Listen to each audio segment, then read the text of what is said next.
You're listening to the Overcast. Sunshine on a cloudy day. Part of the Oversoul gaming channel.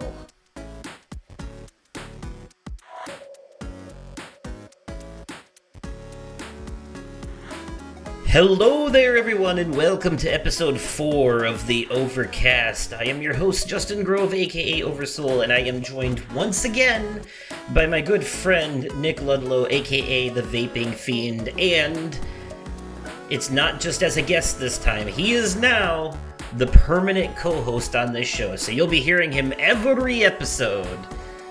Yes. Glad to be a part of the team, bro. I'm honored that you asked me to be your permanent co-host. I've been a long time coming, man. Yeah. I think it's going to make for some great discussions, and we're still planning on having guests. People that I wanted to have as guests on the episodes that I mentioned before are all people that I still plan on having whenever their schedules and mine allow for it as well. So, some of the episodes you'll hear me and him and someone else, but most of the episodes it'll just be the two of us. So... just the two of us. So, how are you doing today? What's new with you? Real quick, very briefly, if there's anything noteworthy. You said you got a job interview tomorrow? Yeah, I got a job interview at my local animal shelter. I have a really good feeling about this one. I've always wanted to work at this animal shelter, considering a while ago I got 2 cats from that shelter. Love the shit out of those 2 cats. But yeah, I'm really looking forward to it. I just moved back to my hometown, so that's why I'm looking for work. So things can only go up from here. Yeah. Welcome back, by the way. You're basically just a stone's throw away from me now, which pretty much makes this whole podcast co-hosting thing way easier. Hell yeah. And because we'll actually be able to get together for some actual recordings and stuff, too. And now that I'm actually making decent money at a job that pays decently, I'll be able to afford some more stuff for that. So I've put, for example, Goat Simulator 3 on my wish list because I figured at some point when I can afford to buy it, or if it goes on sale, I'll grab it and we could record a Let's Play of that. Hell yeah, just like the old one. Yeah. Did we do the original? I think we did, but I don't know if you uploaded it or not. I think we live streamed it. I don't think we recorded it. I think it was live streamed on Twitch, and they only saved those archives for so long, so that one's probably long gone by now. That's true. Last thing I remember having on my channel, and first thing, honestly, with you, is Rocket League. Rocket League and Towerfall Ascension was the first 2 Let's Play with friends in that playlist. Yeah, we did. I think I was only ever in those 2. We did have Towerfall, and I had some other Towerfall Ascension videos as well that had Dalton, Deacon, and Harry in them. Yep, I remember. I watched them. Yes. Okay, so that's a nice little update. Not a whole lot going on with me besides working during the day this week because it's spring break, and since we're not doing our normal cleaning routine, we have to go in earlier, and I hate it. So, I mean, I love my new job, but I hate the going in earlier part. I prefer my late shifts. I'm a night owl. Yes, same here. I'm still trying and working on getting my sleeping schedule fixed so that I can actually be awake during the day and be a functioning member of society. Just a day walker, or I can be a day walker again. Yeah. Actually go out and do shit. All right, so that's pretty good update. So I think this is a good time to move on to the media corner. Go ahead. Make my day. All right, so the media corner. This is the part of the show where we talk about just stuff going on in our media view in general lately. The things that we've been enjoying, movies, games, TV shows, whatever, or just stuff, pop culture and nerd culture stuff that has caught our interest as of late. Could be celebrity news, stuff like that. First thing I'll mention is that I have been recording Bendy and the Dark Revival for future episodes on YouTube. So I'm playing it in real time right now. I'm about like 3 or 4 episodes into my recording process, and those episodes will be coming out later after Danganronpa. And I gotta say, I don't know how I feel about it yet so far in comparison to the first game. I really enjoyed the first one. It made my top 10 of the year it was finished, the year episode 5 came out. This one's not episodic, it's a full game from the get-go, but it's not a direct sequel either. It's like a spiritual successor that takes place in the same universe, similar characters and stuff. I like the atmosphere. I like everything about it that's similar to the first one.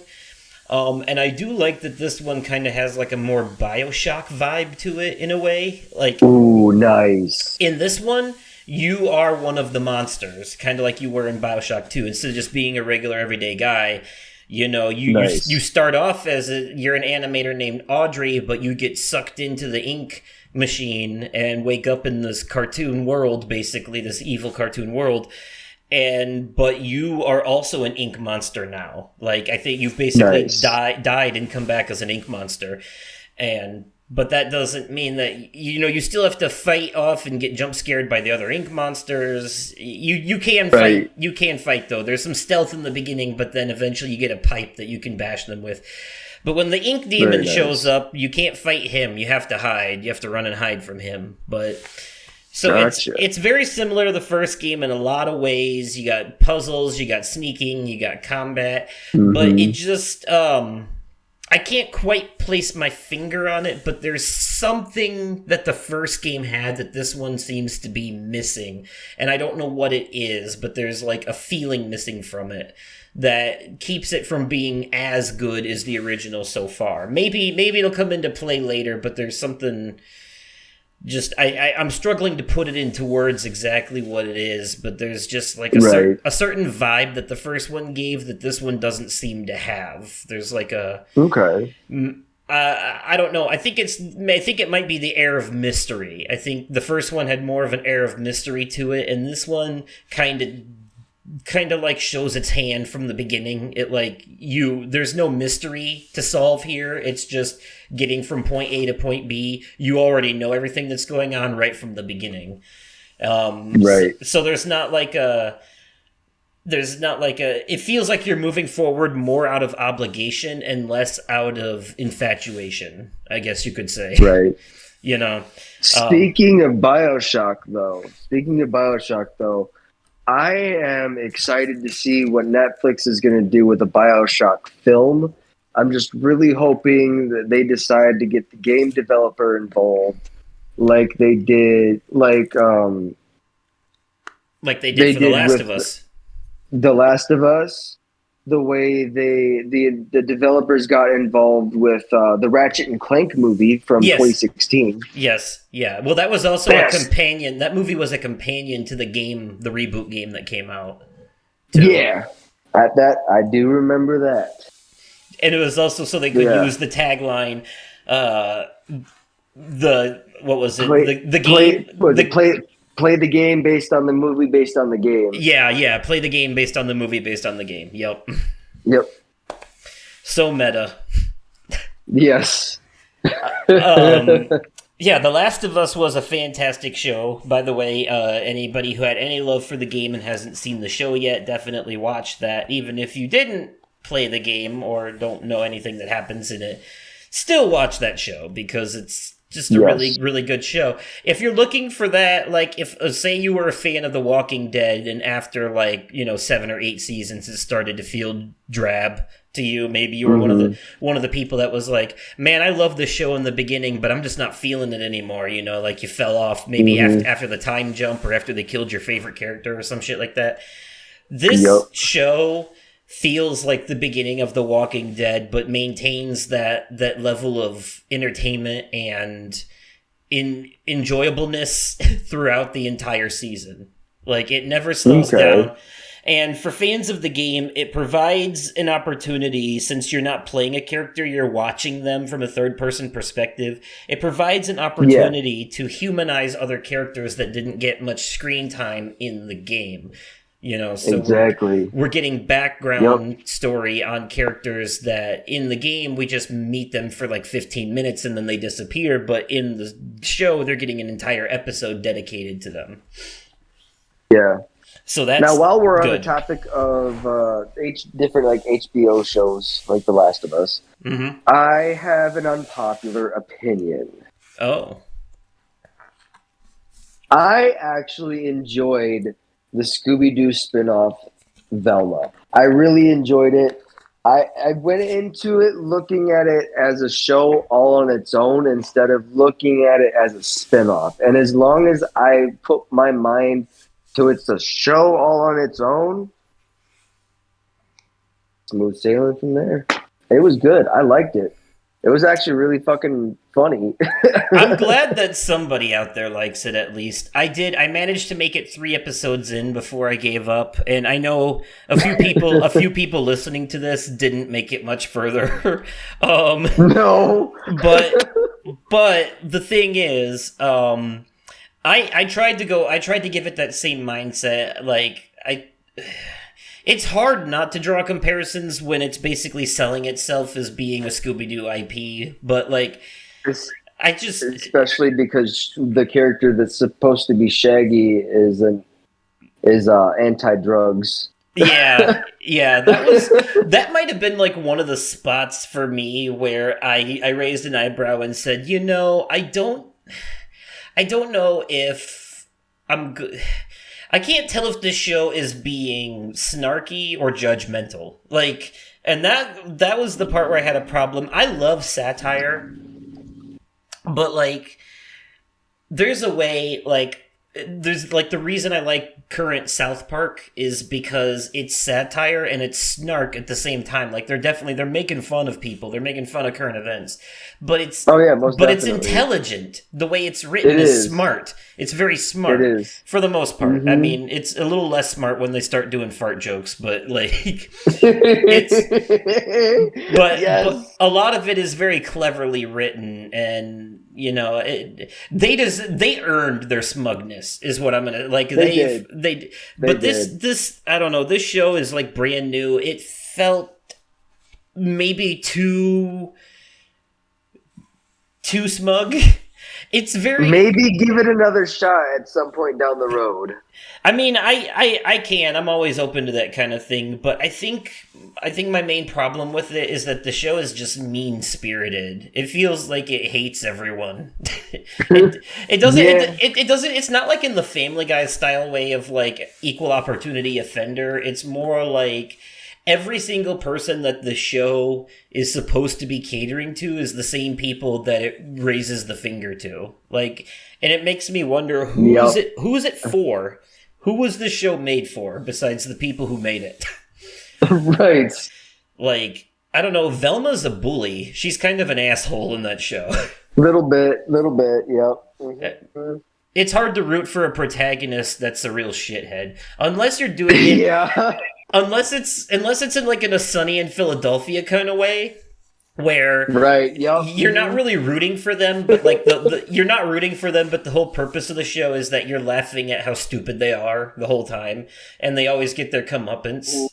The show doesn't make them the good. Like the protagonists are definitely the bad guys, but it's okay because you're not supposed to like them anyway. Yeah, there's an event coming up. The weekend of this event coming up the weekend of April 1st and April 2nd. WrestleMania 39. I am super fucking stoked for this. This is basically the Super Bowl of pro wrestling. There's some matches that I'm really excited for. The number one match I'm most excited for has got to be the main event of night 2, and that is going to be Roman Reigns versus Cody Rhodes. And that is for the WWE Undisputed Universal Heavyweight Championship, 2 belts. So my thought process with this match, Roman Reigns has had this title reign going on for almost 1,000 days. Like, he's been holding on to these belts for over 3 years now. So with Cody Rhodes coming in from the wrestling promotion that he started with Tony Khan, AEW, I have a feeling that Cody Rhodes, with the feud that he's been having with Roman over the last few months since he won the 2023 Royal Rumble, I have a feeling with how much shit Roman Reigns has talked about Cody's late father, the legendary Hall of Famer Dusty Rhodes, I have a feeling Cody's going to he's going to bring home the belts by the end of night 2 of WrestleMania. Also, another match that I'm really looking forward to. There hasn't been much build up to this match, but the main reason I'm most excited about this one is because it has one of my all-time favorites, Bray Wyatt. He is by far one of my all-time favorites.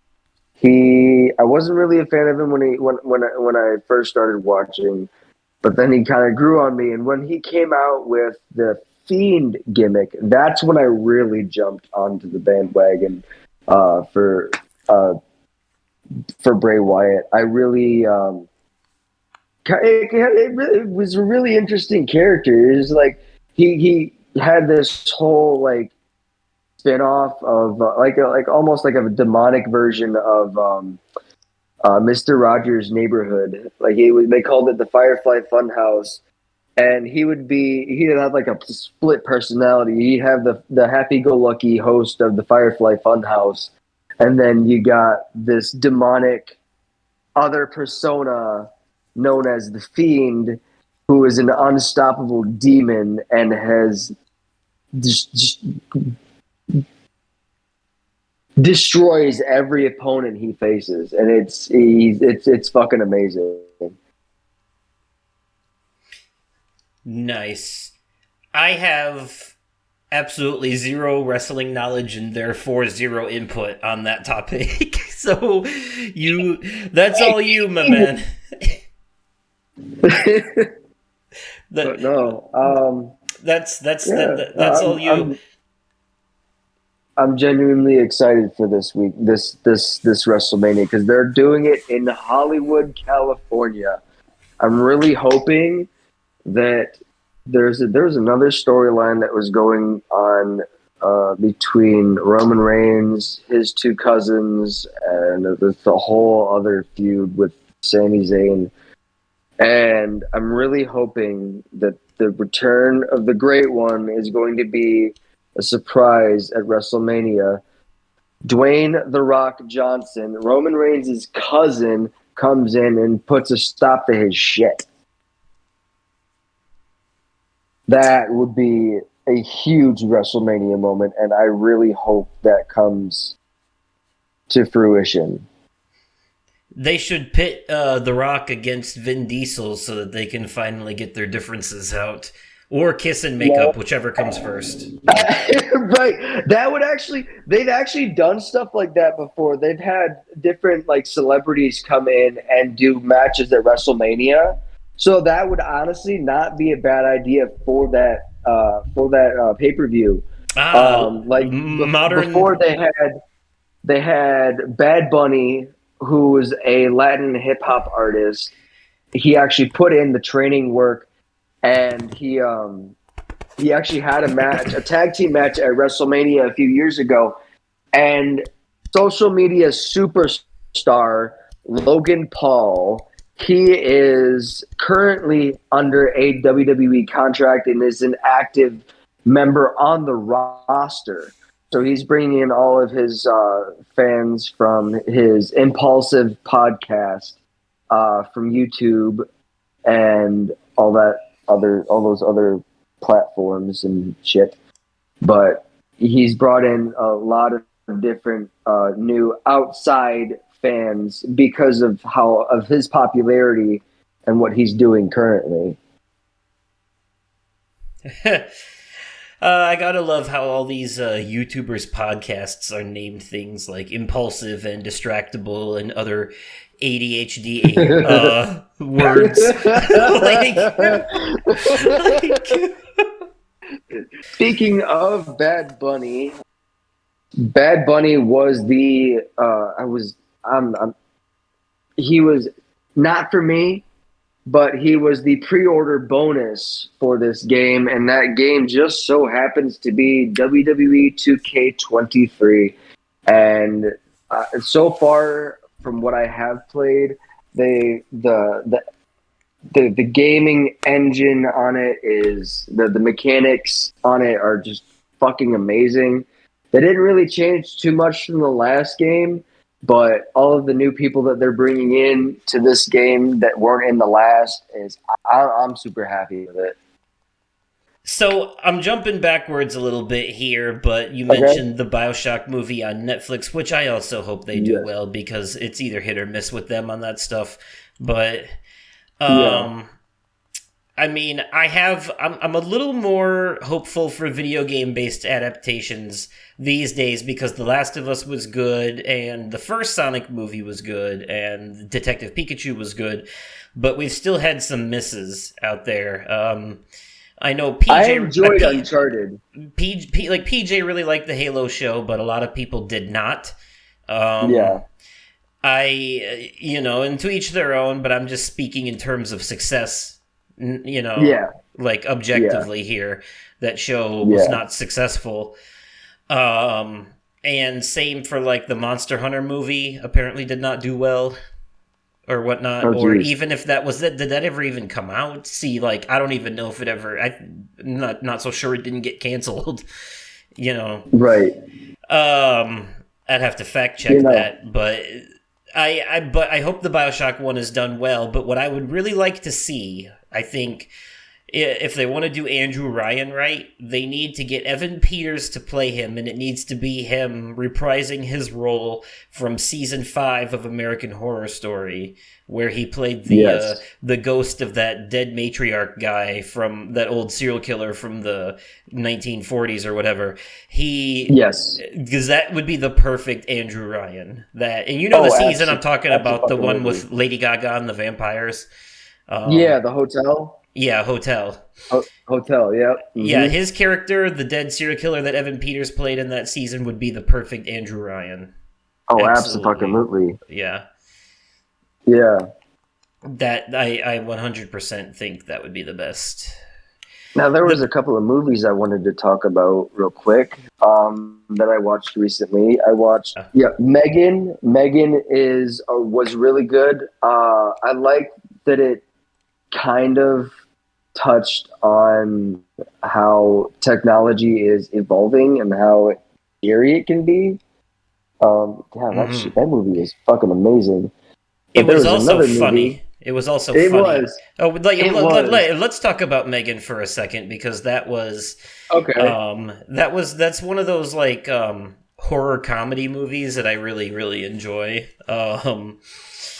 It's because it touches on the stuff that you said, but it's also got she does a little dance routine before she kills a guy, in the movie. I remember that was probably one of the funnier parts. I don't want to spoil, I don't want to get into spoilers or anything, but I just want to say that I do appreciate that movie. Like one of the funny parts is genuinely like they're getting ready to do their big stage show, and there's like the advertisement playing on the screen with her niece talking about like losing her parents and how sad it was and how Megan helped her feel better and all that. And then like right after that heartfelt moment, the boss dude pops on the screen and says some janky ass shit, and I absolutely lost it. He's like, it was like complete juxtaposition to what just happened. And if you have access to Peacock, you can actually watch the unrated version of this movie, which is a little bit bloodier than the theatrical version. Yes, that's actually the version that I watched on Peacock. Yeah, so you get to see like things like the ear ripping scene in their full detailed gory glory. Oof, that made me cringe like that hardcore. It's like, not cut away like it is in the PG-13 version. No, not at all. Because I've seen both versions, so the differences are small but noticeable. Like they're definitely there. Right. Like when the guy gets killed with the paper cutter thing, you actually see it bursting through his chest in the unrated version. Mm-hmm. And his death happens off screen in the PG-13 version. Yep. So, but another fun fact about that movie, Megan was done with practical effects, like the character herself. She's not CGI. It's all makeup and practical effects, and her mouth movements, she's moving her mouth that way, and they just dubbed her. She recorded her lines separately, and they dubbed them in. So that it looks like she's robot talking. Yeah, there's actually an SNL skit with Aubrey Plaza and Chloe Fineman about Megan. It's a funny skit involving Megan at a gay bar, but it's but they use the same technology for them in that skit. Like they use the same technology. This episode. I gotta watch that episode. The Aubrey Plaza episode in general is a really good one if you have any love for her as like an actress or comedian. Like hell yeah.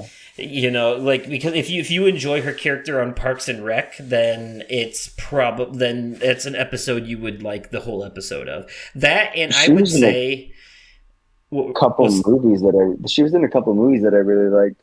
Dirty Grandpa with Zac Efron and Robert De Niro, and Mike and Dave Need Wedding Dates. That one was funny too. She was in both of those. I forgot about that one, the Wedding Dates one. Yeah, that's a funny one. And I was going to say the other SNL episode that recently came out that I would recommend is the one, speaking of The Last of Us, Pedro Pascal hosted an episode. And, perfect timing because The Last of Us and Season 3 of The Mandalorian is out now. Yep. So it was a good time for him to come on. It was his first time ever hosting, and he absolutely nailed it. He was so good. So good at it. I'll have to go back and watch that episode, too. Might be one of the funniest episodes. Again, if you have Peacock, this is where you can watch all this stuff that we've been talking about here. You can watch Megan and SNL on Peacock. And you know what else you can watch on there that I haven't seen yet, but I hear from so many people is really good, and it actually, I think it won some Oscars, is Puss in Boots: The Last Wish.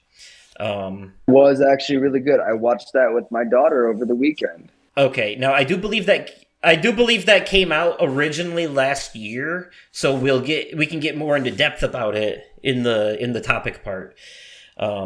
It just hit Peacock recently, but it was in theaters, I want to say last year, if I remember correctly. Yeah. Let me fact check that real quick. Puss in Boots: The Last Wish release date. In the United States of America, Puss in Boots: The Last Wish came out on December 21st, 2022. Okay, yeah, so that was last year. Oh, it is, yeah, that's a year.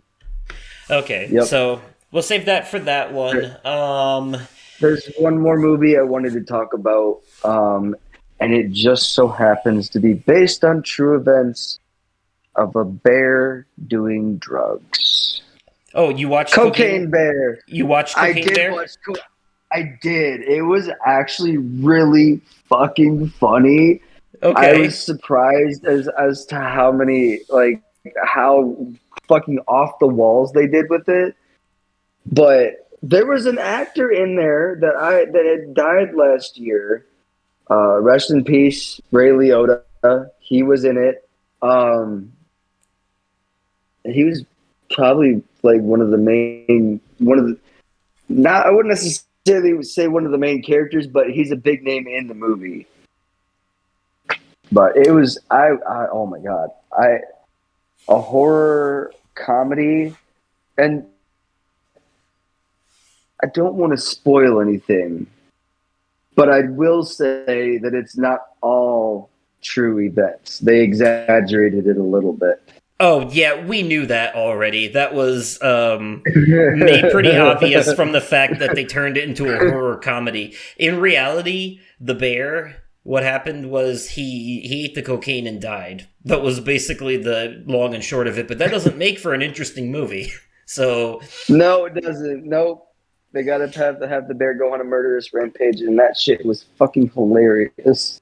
on the topic of in memoriams, because you mentioned Ray Liotta, I feel like I can't go past the media corner without throwing out a special rest in peace to nerd culture actor Lance Reddick, who Yes. was in all the John Wick movies. He played Albert Wesker in the Netflix live-action version of Resident Evil. He was in so many different cartoons, including Paradise PD, and he was one of the Vindicators on Rick and Morty. He played Silence in Horizon Zero Dawn and Forbidden West, like the main villain. Yeah, he was a character in the Netflix animated series Castlevania.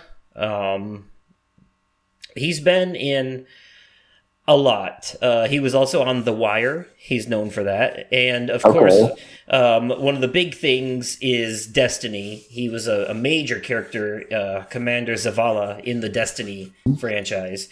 And they actually, Very nice. the Destiny players got together recently and had a big in memoriam for him in-game.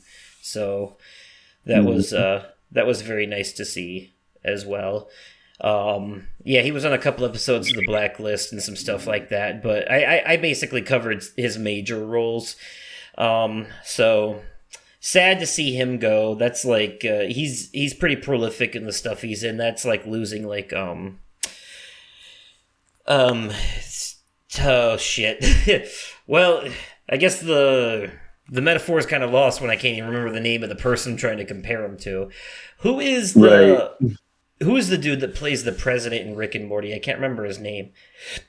Oh, dude, I don't remember. Commander Anderson in Mass Effect. Okay.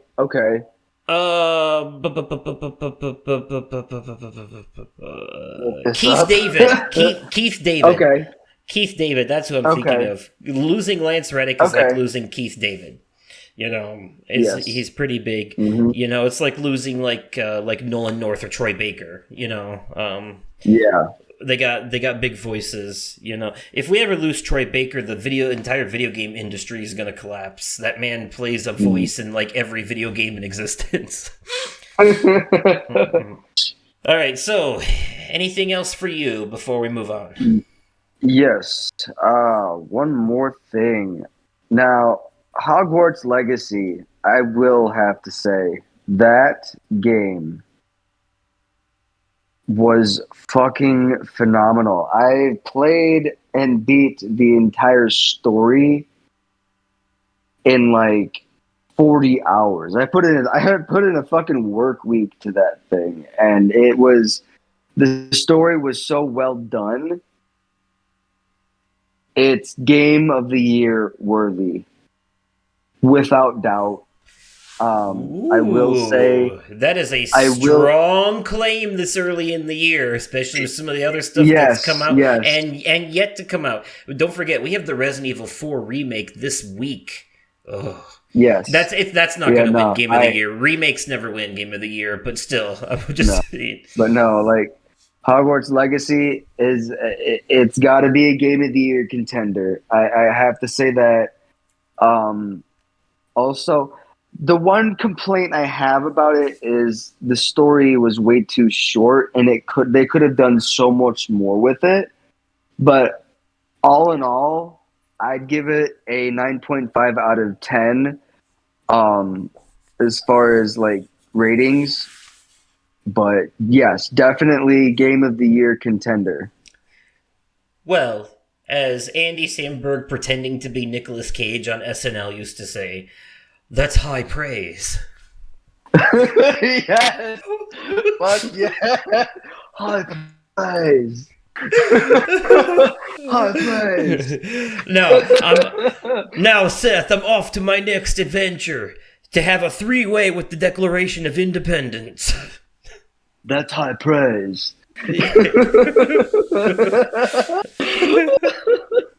Oh shit. Okay, cool. Well, I think that will do it for the media corner then. After a brief intermission, we're gonna jump straight into this episode's topic of discussion. It's hard for me to see the teleprompter. All right, here we are at this episode's topic of discussion. This episode, we're talking about 2022 and all of the things that it had to offer. Nick, when I say 2022, what's one of the first things that pops into your mind besides COVID? Well, legitimately, one of the first shows that came out. I was going to bring it up in the media corner, but then I quickly realized, oh, this show came out last year. I should save this for that. So, one of my favorite wrestlers, John Cena, he played in a show that was a direct standalone series to the Suicide Squad, Peacemaker on HBO Max. I absolutely love John Cena. He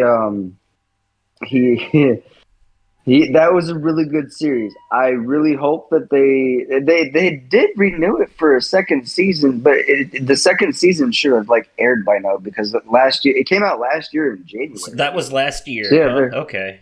Yeah, that was last year. That came out last year in January, so they're due for another season. That just goes to show, though, January and August are like the worst months for releasing things because anything you release in January or August, most people are going to forget about. They will ultimately get overshadowed by other... And it's not just TV shows. It's movies and games, too. Yep.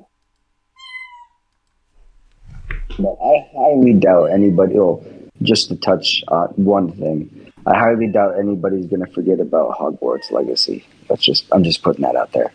Did that come out in January? No, that came out in February this year. Okay, then it's fine. February games usually get a good look. So so it shouldn't have too much problem. Then. Honestly, your biggest contenders is stuff that usually comes out in like October or like the very beginning of November, right before the nominees hit later in the month. Because that's when they're pushing out all the big releases for Christmas, for Christmas time. So, but, a lot of games unfortunately get shafted. If anything came out in December, even though it should technically be eligible for this year's awards, it won't, it won't even make the nominees because they rarely ever do. So, games like Callisto Protocol, Need for Speed, Unbound, High on Life, all those came out in 2022. Speaking of awards, they came out in December of 2022. Okay. I mean, gotcha. But and the nominees come out in November, so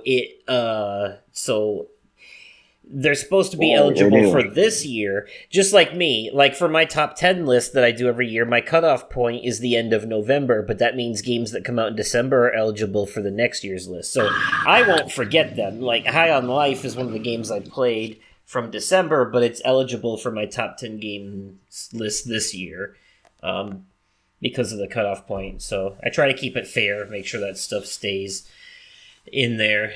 because that's one of the things from 2022 that I'm kind of remembering fondly.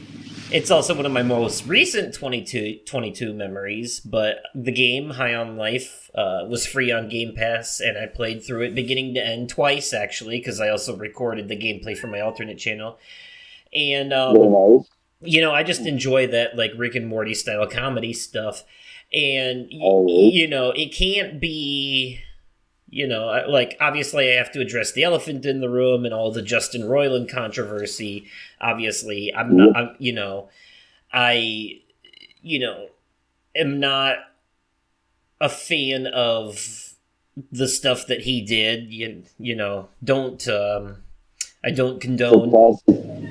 That's a classic case of love the creation, not the creator. Exactly, yeah. So it's another death of the artist trope for me. It's hard because, you know, I know that most of the voices in the game are him. It's just hard to not, like, picture him when they're talking because he's got this distinct thing. But the game itself is actually really well done, and you know, like, it's a very good, like, you know, a little bit Doom, a little bit Metroidvania. It's, you know, your classic platformer shooter type game. It's got, like, a great cast of comedians playing the weapons. And I just really enjoyed it overall. It's got some interesting plot twists and stuff like that going for it too. And honestly, playing this game made me want to do my own CinemaSins style. Like, it literally made me want to start yet another YouTube channel and start doing a CinemaSins style videos for video games. There is already 2 channels that do this, but they don't quite hit the same vibe, right? So, and one of them, if you Google Game Sins, you'll mostly see videos from this guy called Dartigan, and he does video game sin videos in the CinemaSins style, but it's not the same style of comedy. When he does it, it doesn't come across like the funny over the top nitpicking that they do. It comes across more like actual bitching, you know, like actual bitter complaining. And it just doesn't hit the, you know, I want to do one that is modeled specifically after CinemaSins, where it has the same running jokes and stuff too, like this character's eating an apple, so that means they're an asshole, or kids, or, you know, or the, you know, blankety blank blank cliche, you know, that kind of stuff. Like, I want to do it exactly like CinemaSins with their, like, you know, with their snarky charm style. And this game, High on Life, is the game that made me want to do that. Like, for example, I would start the video off by just adding 20 sins for Justin Roiland. Just to be, you know, just to get it out of the thing. Exactly. See, your laughter indicates that this is something I should do. That this is a thing I should... Absolutely. But yeah, to jump back into the topic, so that game came out in 2022, so that's why I was talking about it and just kind of got off track there. But I think if we could stylize it, you know, like, we can jump around a little bit, but to hit the important parts first, if I had to go down, like, the list for each category, you know, and ask you what your favorite this, that, and the other thing was of each year. Let's start with, I guess this will be an easy one for me. You might have to think about it, but a song that came out in 2022. Do you have a favorite song? A favorite song that came out in 2022. Yeah, we're gonna hit categories. Ooh. You know, we're gonna hit music, movies, TV shows, video games, all that shit. So is there a song? It doesn't have to be a whole album, but just a song that came out in 2022 that you really, really liked. You know, I can. There was some decent music that came out in 2022. If I had to choose one, it has a little bit of nostalgia to it, considering the artist had way from back to the early 2000s. she went back to her roots in her album Love Sucks. Avril Lavigne's album Love Sucks, but my favorite song from that album, I would have to say, was the first single on the album, and it is titled Bite Me. Okay. And this came out last year. I will have to say, this came out last year, yes. But no, Avril Lavigne, that entire album, when she went back to her roots, because I know she kind of drifted off a little bit and went into some like more poppy type shit. But this was like straight up Hello Kitty, emo. Yes, Hello Kitty. Goddamn, almost forgot about that one, didn't you? I almost did, yes. But no, she went back to her emo punk rock roots. I loved it. I really did. Nice. Back to them skater boy days. Yes, that's exactly the style it came off as. But there was an award ceremony that happened last year, and his name came up again this year. Both of their names did, actually. I think you know what I'm talking about. I'm talking about the 2022 Oscars ceremony where Chris Rock made a joke about Jada and how she has little to no hair, and Will Smith kind of smacked the ever-living shit out of him. Keep my wife's name out your fucking mouth. Yes, the slappening. The slappening, yes. We've all... Yes. Who hasn't heard of that by this point, right? What's funny about the Oscars, though, is that they differ from other award shows in the sense that they take place the year after the things that they are awarding, right? So the 2021 Oscars were about 2020 movies. So since our topic is about 2022 year in review, it's actually safe to talk about the 2023 Oscars because all of the movies and things that won were things that came out in 2022. And I was pleased as punch to see that Everything Everywhere All at Once basically swept the awards. That was a well-deserved win. I get to watch this year's Oscars. I need to find some place where I can fucking sit down and watch that. Ooh. Yeah, I did miss the Oscars this year. I missed the Oscars last year too. I missed the Oscars last year too. I heard about the slap. That was how I heard about it. It was all over fucking Facebook. Oh yeah, everybody heard about that. I don't actually watch the Oscars. I just look up the winners later. The only award show I actually pay any attention to anymore is the Game Awards every year. And that's just because of my love for gaming as an art form, and I think it's just a very exciting show, but also because they usually have announcements for things like games that are coming out, like, and they have like special reveals during these shows. But on the to continue with the the song, so you've got your Avril Lavigne song, "Bite Me." For me, top song of 2022 personally would have to be Silent Running by the Gorillaz from their new album Cracker Island. Although the album itself came out more recently, I want to say the song came out... I actually could be wrong about that. I think that song actually came out this year as a single. So I would have to take that back and actually say New Gold then, because that one did. Yeah, Silent Running came out a month ago.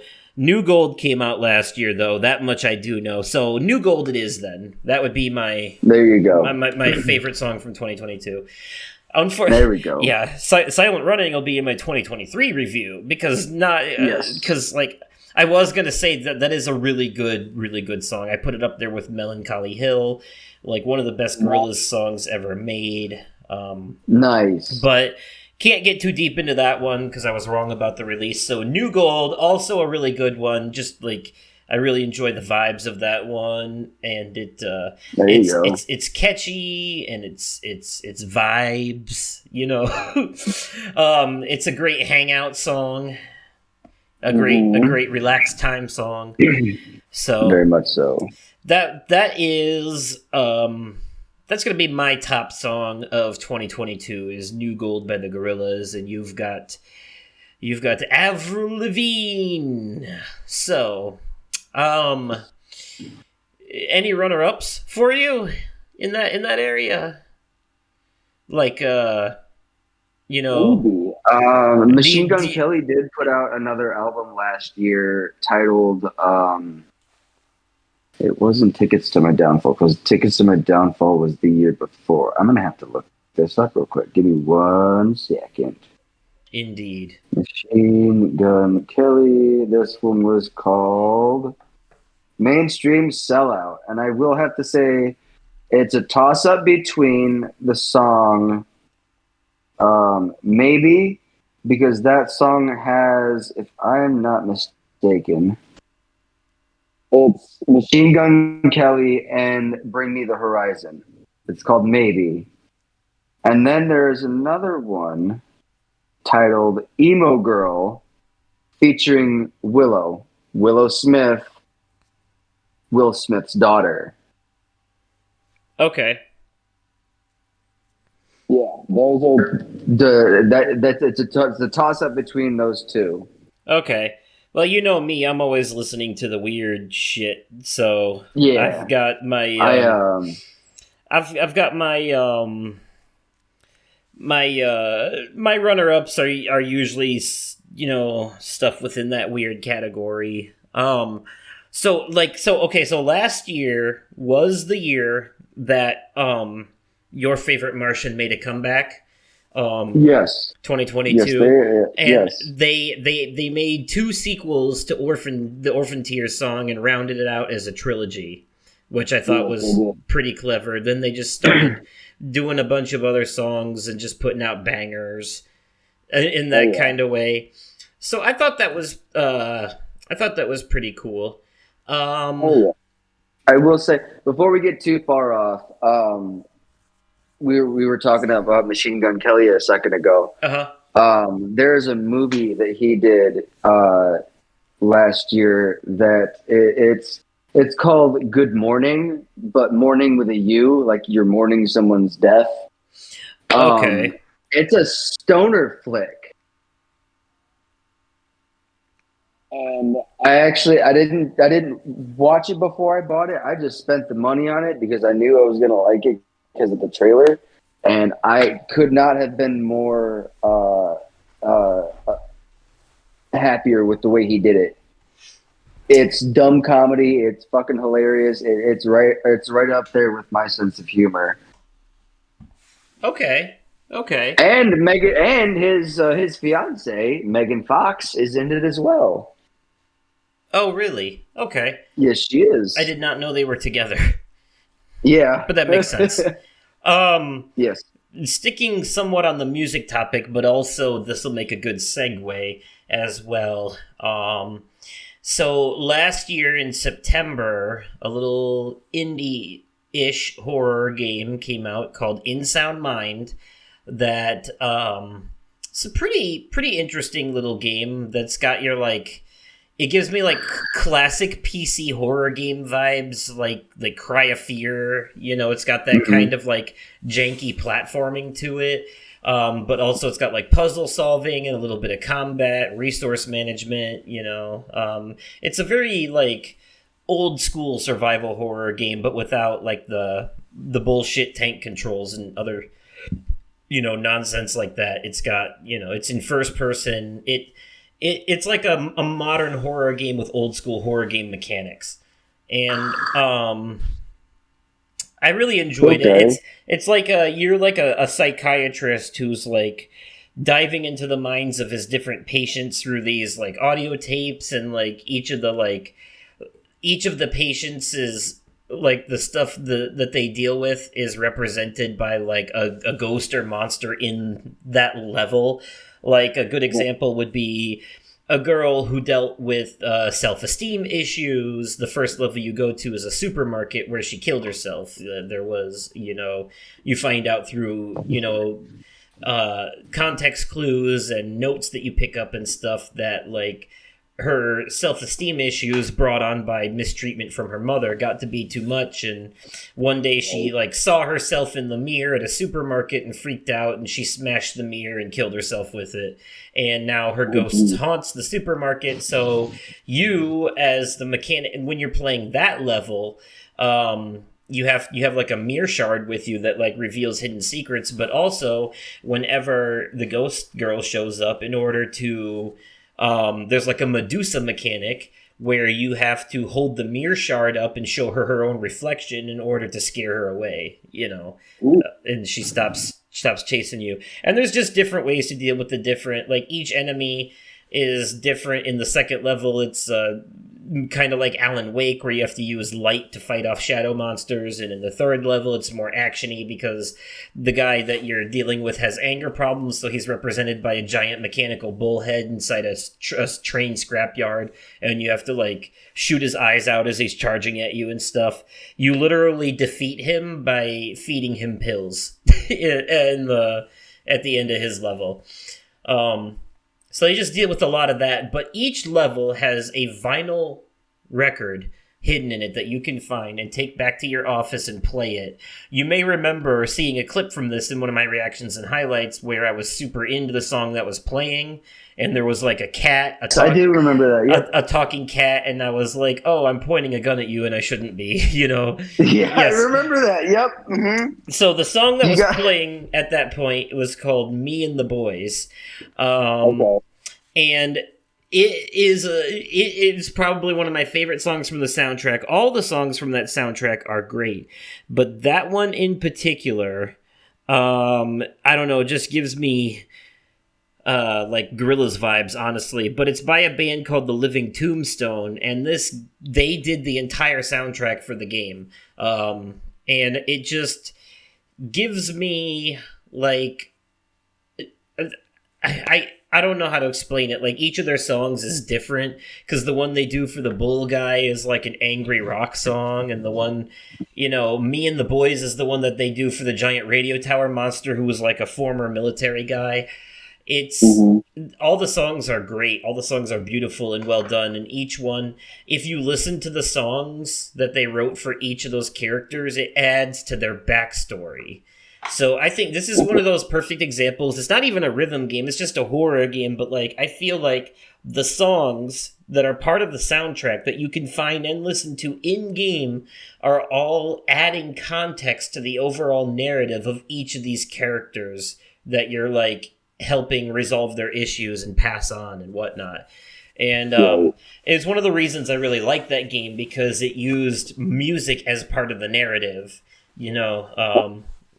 so I highly recommended like anyone that play that game also listen to the songs that go along with it as a supplement to the story, because it's only by both playing the game and listening to the songs that you can truly fully understand the struggle of each of these characters individually, Very, very well done. Very well done game. And that came out September of last year, so that ends the music half and transitions us into video games. So that's not my favorite game of 2022, but that is one of the games of 2022 that came out that I wanted to give some love to.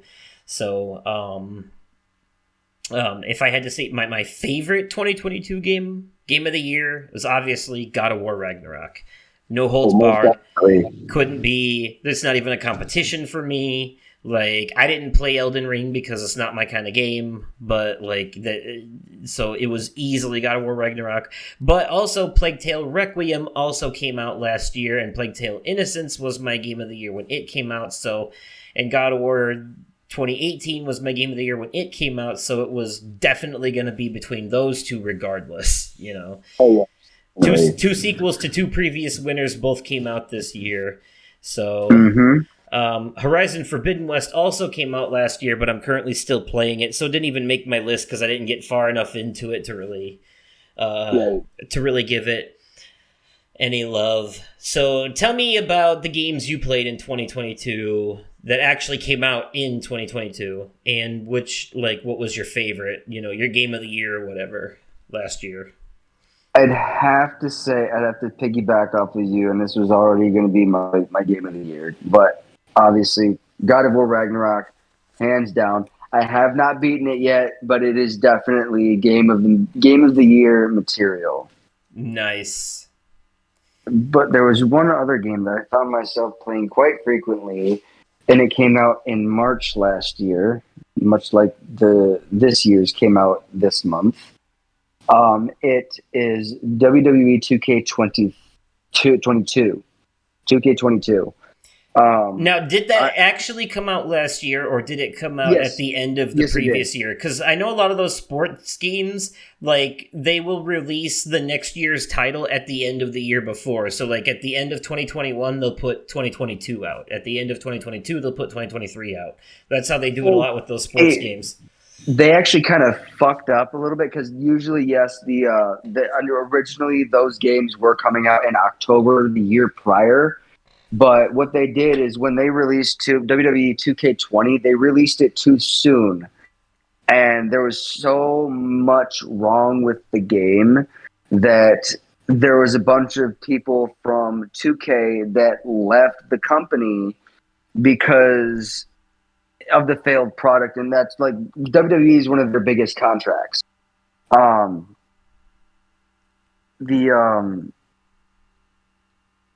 fact that that game failed so miserably, they took a year off and they did some in 2021 they released a game called WWE 2K Battlegrounds, which is like almost like an arcade version of like an old wrestling game, but it had all of like the current they had some legends in there, but they had a lot of current wrestlers in there too.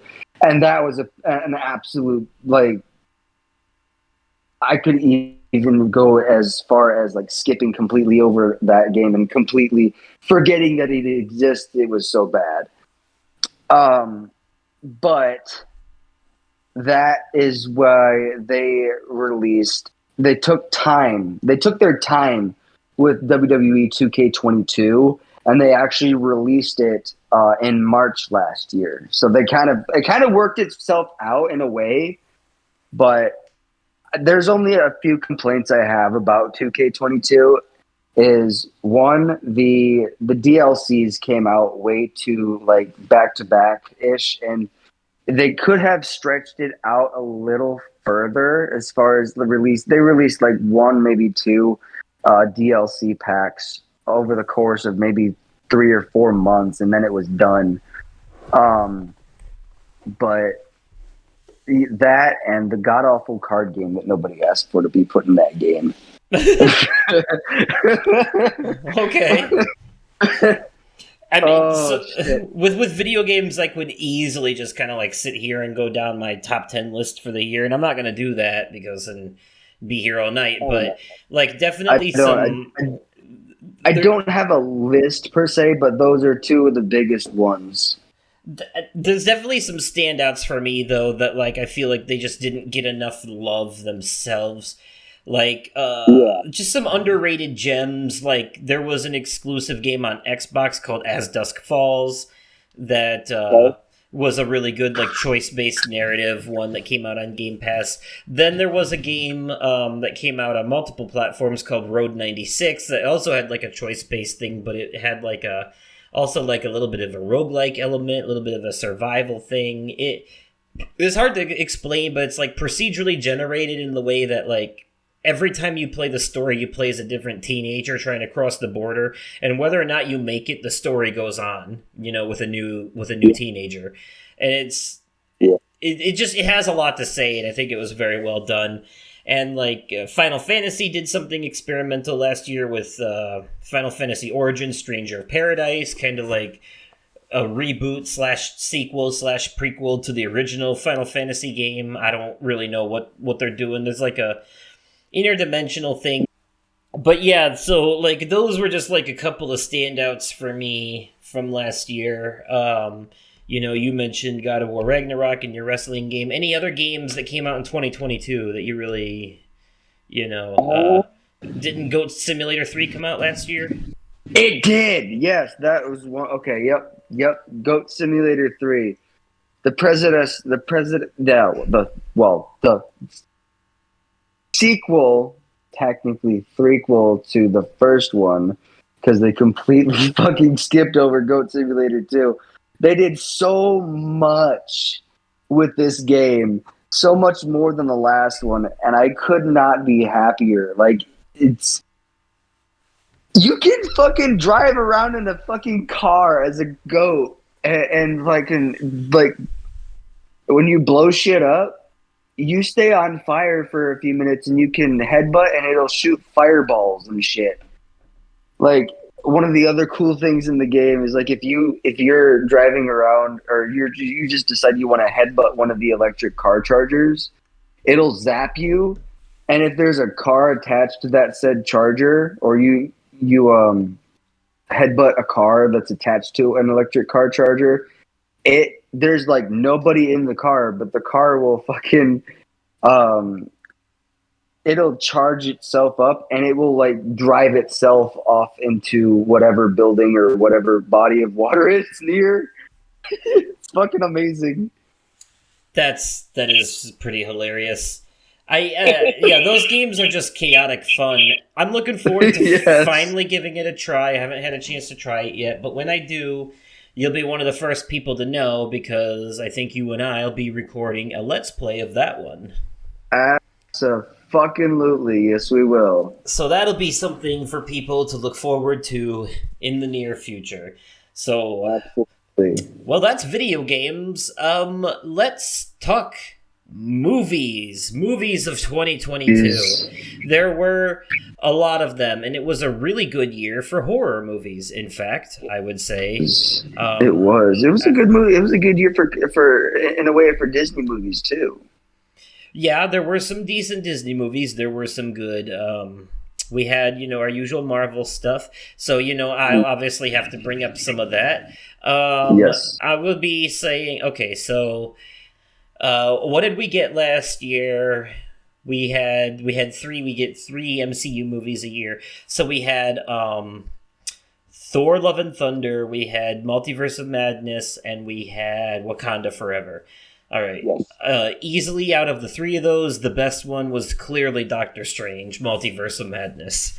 By a large margin, for me anyways. Directed by Sam Raimi, had a continuation of the best Marvel TV show so far, WandaVision, even though it completely undid everything that WandaVision did. It was still a good show. And good movie. I liked the horror vibe that they added to it. I love the cameos that we got. Absolutely, yes. And stuff like that. Last year was also the year that they finally added, Deadpool 2, and Logan onto the streaming platform Disney Plus.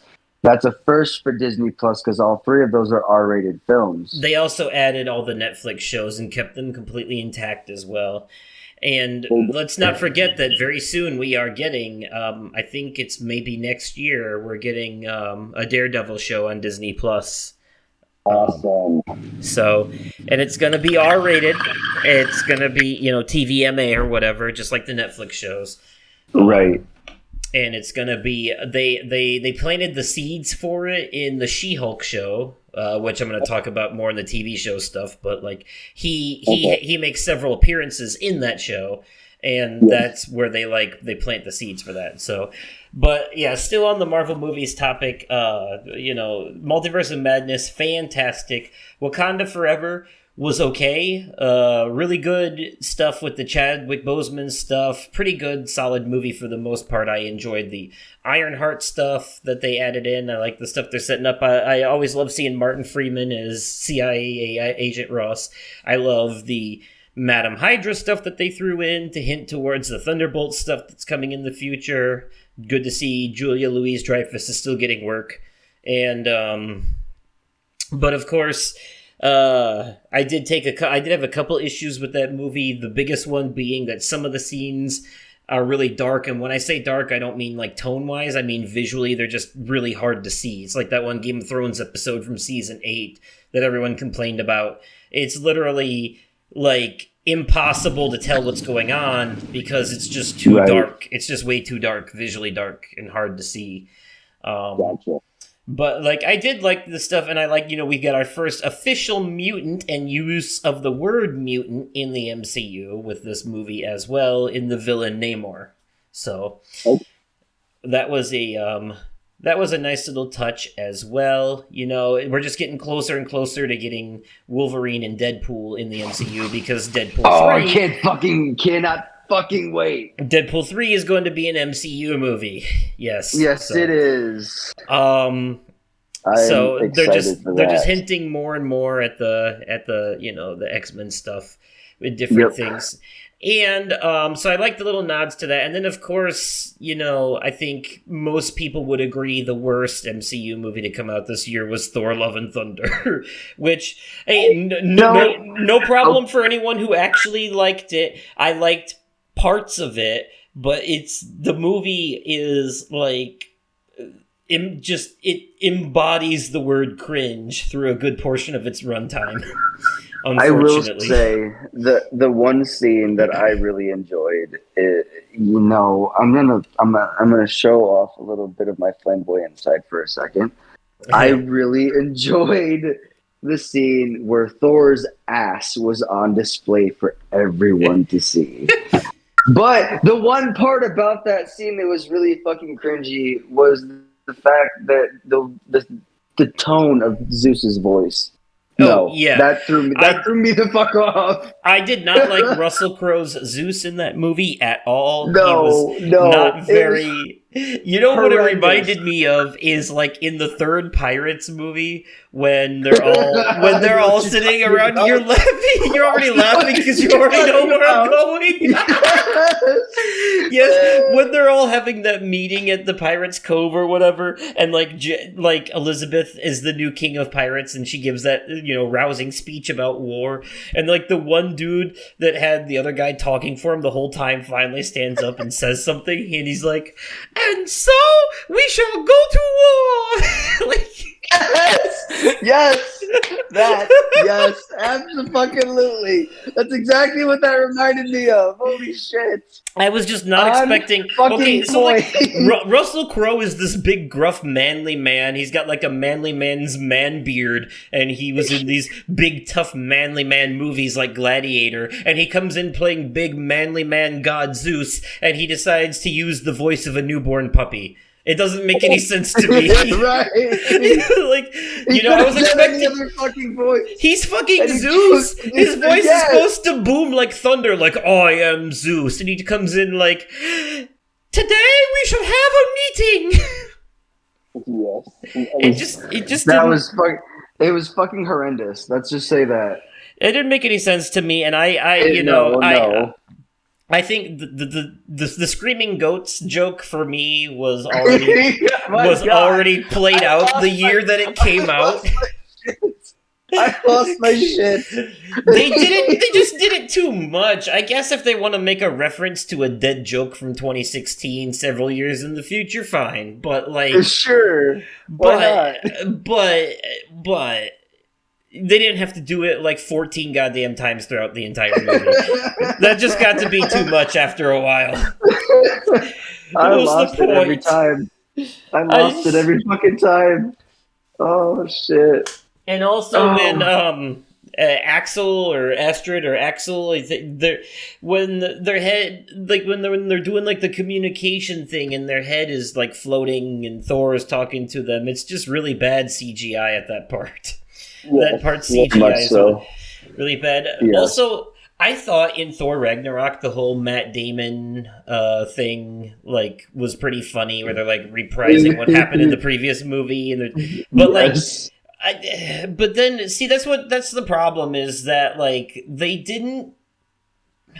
they relied too heavily on repeating old jokes that worked in the previous movie and then just like doubled down on them and extended them too long. They did the Family Guy thing where they're like, "Hey, remember how that got a laugh and was popular on the internet? Let's do it again, but this time extend it for like 5 fucking minutes until people get tired of it."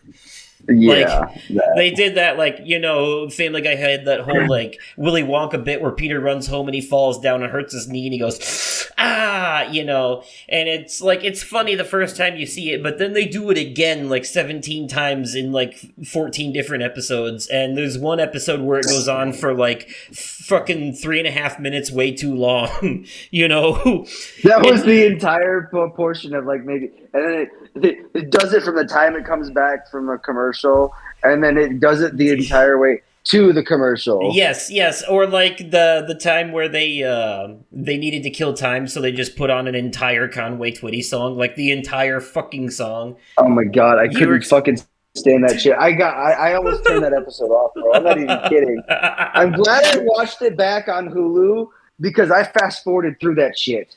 Exactly. So yeah, Thor: Love and Thunder. Now to be fair, I do have to say what I did like about it. The part where they go to that planet, that asteroid, and it's like all black and white. That was really well done. I think visually, it reminded me of Sin City because it's mostly black and white, but some things are in color, like their eyes or like the lightning bolts in color. The important shit is all in color. And, like, Christian Bale's performance in that movie, like, he was too good for that movie. Like, he was really good in that. And, like, he was, like, the only one taking that movie seriously, And, of course, have to give a little nod to the, the scene where he's attacking the new Asgard and sending his shadow monsters after the kids, and it, like, cuts to him up on that hill in front of the graveyard, in front of the moon. It's like a silhouette, and he's wearing the hood. That was really cool visually, like, scene-wise. That reminded me of, like, a dark Assassin's Creed type thing, Definitely. Very beautiful, like, very cool dark imagery there, just very sinister looking stuff. So I really did enjoy some parts of that movie, but it had a tone and pacing problem, I think, in some areas. But that was just the Marvel movies of last year. Like I said, last year was good for horror movies too, like really good for horror movies. We had, speaking of horror movies, there was a movie that not a lot of people know about, but it's a Peacock original, and it is called They Them. It is about They Them. It's got Kevin Bacon in it. It's a group of teenagers at an LGBTQ plus conversion camp endures unsettling psychological techniques while being stalked by a mysterious masked killer. It is, I will have to say, out of all of the different like horror movie blockbusters that came out last year, this gem, I will have to say, topped all of that. Okay. Simply because of the topics that they touched in it was some topics that I've never seen done in a fucking horror movie, bro. Okay. Like, it was good. It's called They Them, and at one point there's a scene in the movie where all of the kids that are at this camp they start singing, and this is I gotta backtrack. This isn't a song that came out last year, but this song was in the movie, but it's a song by Pink, and it fits the movie so well. It's Fucking Perfect by Pink. Okay. So yeah. So talking about horror movies that came out last year, I have seen a bunch of them, but not all of them. But I heard it was a good year for horror, so I've spent the past couple of months playing catch up, and I have seen at this point and can highly recommend The Black Phone is one with Ethan Hawke. It's a ghost movie. It was written by or it's based on a short story written by Stephen King's son. And it has he's got a lot of his father's talent when it comes to this kind of thing. And I highly recommend this one because it is one of those ghost movies where the ghosts are the good guys trying to help the kid escape from the killer that's kidnapped them. It's not heavy on jump scares and stuff. It's more atmosphere. It's 80s horror with your typical like bullies and abusive dad and shit like that. But let's see. Smile came out last year, which was a very, very interesting one. I still need to watch that. Okay, I was gonna say if you've seen any of these, let me know, and you can give your input as well. But Smile, I really enjoyed. I did enjoy Smile, but I will say that what Smile is doing has been done before and better in a movie called It Follows. So if you've ever see that one, I did see that one. Okay, so if you've ever seen It Follows and you had any love for that, Smile is basically a very, very similar premise, but instead of being about STDs, it's about trauma. Okay. So, yeah. It's got, basically, it's It Follows meets The Ring, in a way, when you think about it. It's still really good, though. Another one I saw last year, the Anya Taylor-Joy was in, I'm not sure if I would call it horror per se, but she was in a movie called The Menu, which can be watched on HBO Max.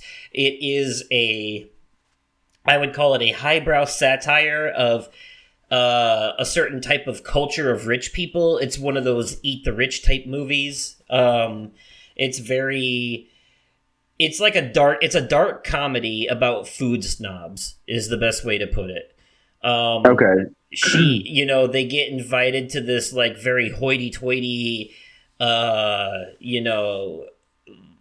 showcase of food tasting that's run by this very like Gordon Ramsay style chef. He's like very like nitpicky and very critical of the dishes, and he things start off pretty normal enough, but eventually things start getting really messed up and people start dying, and it's definitely worth a watch because it makes some really good jokes, but it also has like a really good like story to it, and it's got you want Anya Taylor-Joy's character to survive. You want her to make it to the end. You're rooting for her in this because she's just a regular person among all these rich assholes, and you get the feeling that some of the people who are here might deserve to be here,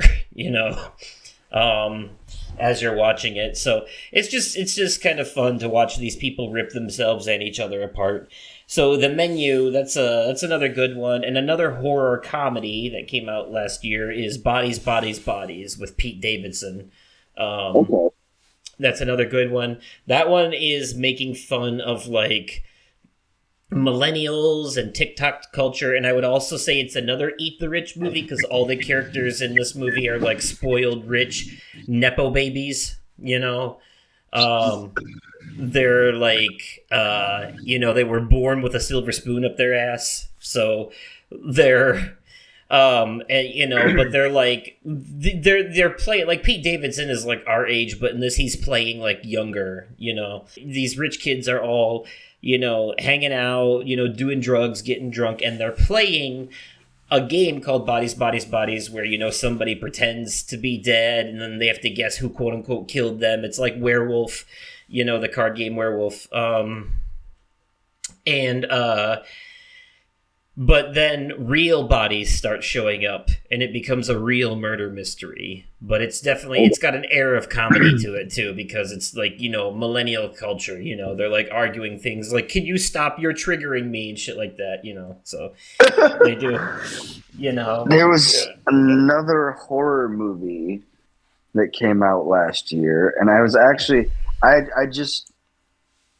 didn't rent this one or watch it on any streaming platform before I bought it. I straight up just spent the money because I wanted to watch it, and it had just been released for purchase. Spirit Halloween, the movie, that was actually really good. It has Christopher Lloyd in it. It's, if I wanted to compare it to something, I would compare it to like almost the kids' version of the Halloween franchise. Okay. But it's set in It's not a kids movie by any means, but it was. I wouldn't necessarily. It's no kids movie by any means, but in comparison to Michael Myers, it's rainbows and butterflies. Okay. Okay. You know what you actually just reminded me of? And What? this, I guess you could technically relate this to movies too. I am jumping backwards a little bit, but before I forget, 2 video games came out last year by the same developer that are basically interactive horror movies. We got the spiritual successor to Until Dawn, which is The Quarry, and Yes. and we also got the final entry in the current season of the Dark Pictures anthology, The Devil in Me. Okay. So, both of those came out last year, and people who have any love for, excuse me, any love for horror movies, or the types of video games that are basically interactive movies, like Heavy Rain, Detroit Become Human, that kind of shit where you make choices that change the story. These are the games, if you like the kind of stuff where if a character dies, they stay dead and the story goes on without them, definitely The Quarry and The Devil in Me. The Devil in Me, I'm actually still putting episodes of my Let's Play out. That one was really good, based on the real-life serial killer H.H. Holmes, known for being the original Jigsaw. He booby-trapped the hotel that he owned. He put people in, like death traps, like gas chambers and shit. So the way that they end up implementing it into the game is pretty well done. I kind of want to switch gears a little bit and switch genres. There's 2 comedy movies that I want to talk about. One of them, actually both of them, have a bit of nostalgia to them. One of them has it's the 3rd installment to the Clerks series. So Clerks 3, I will have to say, I absolutely fucking loved it. I will say, I'm not going to say anything as far as spoilers go. All I am going to say is if you watch it and you have emotionally invested yourself in these characters, when you watch Clerks 3, make sure you have a tissue box nearby. I'm just saying. Okay. That's all I'm going to say. I'm not saying shit else. Okay. The other comedy film, the 4th and final Jackass movie, Jackass Forever. I do have one major complaint about it, and I feel like they didn't. I understand parts of why they had to completely remove Bam Margera from the project, considering he wasn't following all the rules that they were giving him as far as his substance abuse. But right. One of the it was basically what the medication that he was on, prescribed by a doctor, was on the list of substances that was not allowed by Paramount Pictures, which I think is really shitty. But I mean, business is business, and it just sucks that Bam wasn't there, considering he was a huge part of the first 3 movies and the show when it launched back in, I think it was 2000, if I'm not mistaken. I think it launched in the year 2000, if I'm not wrong. But that was another one of my favorites from last year, and I that is probably the most graphic out of all of the Jackass films. Oh, I believe it. So I did have one more horror movie now that I think about it. I double checked to make sure it was last year. Was Nope, the 3rd movie in the Jordan Peele horror movie franchise. Get Out, Us, and then Nope. And I missed it when it was on Peacock. Is it still on Peacock? Yes, it is. Okay, I might have to watch that soon before it leaves. again, he has like a message to tell. This one actually has two different messages, I think, depending on how you interpret it, which is really good because the Get Out was about racism, Us was about social class divide. This movie is actually, interestingly enough, about animal exploitation. Yeah, and about like the mistreatment of animals for entertainment purposes. But it's not only that; it's also about cameras and how cameras can both be a savior for and a detriment to the Black community. Like how cameras can help, provide evidence of things like police brutality and stuff like that, but can also be turned against them when it comes to things like, riots and shit. So there's actually two messages being told in here, one about animal cruelty and one about the camera as a frenemy, and it's a very well told story through visual metaphors. There are some really, really cool scenes. The movie shifts tones and genre a little bit. It is horror at its core, but only to a certain degree. I would argue that this one is less horror and more sci-fi thriller than anything. Because it is alien-based-ish, but, I don't want to spoil anything for anyone. It's not what you think. There's more to it than that. You just have to think very strongly about, like, wild animals and how they work, and the movie makes sense. It's very well done, and it near the end of the movie it shifts. There is like a couple of scenes that are definitely horror. Like they were definitely horrific scenes. Like seeing people being digested alive was pretty frightening. And there's like a raining blood scene that's really, really cool. But like near the end of the movie, it definitely shifts into like a more like action. I would even say Western feeling, it's got like chase music and stuff like that. It's like they're like trying to wrangle like a wild beast, so it's very cool. And yeah, I would say it's definitely one of his better ones. I still think my personal favorite movie of his is probably Us, but Nope definitely deserves some strong recognition. There's also like a whole side story with like a chimpanzee that was part of like a sitcom that like went crazy and like murdered the people on the set of the show, and it's supposed to be a real life parallel to the true story of Travis the chimp, who like turned on his owners and ripped the lady's face off. So there's a lot to do with that. And Stephen Yeun is in this movie. Those familiar may know him as Glenn from The Walking Dead. So he plays a major role in this movie. And Daniel Kaluuya returns he's not playing the same character, but he was the main character in Get Out. So he returns in this movie as well to play the main character again. Keith David, the name I couldn't remember earlier, he's in this in the beginning playing his dad.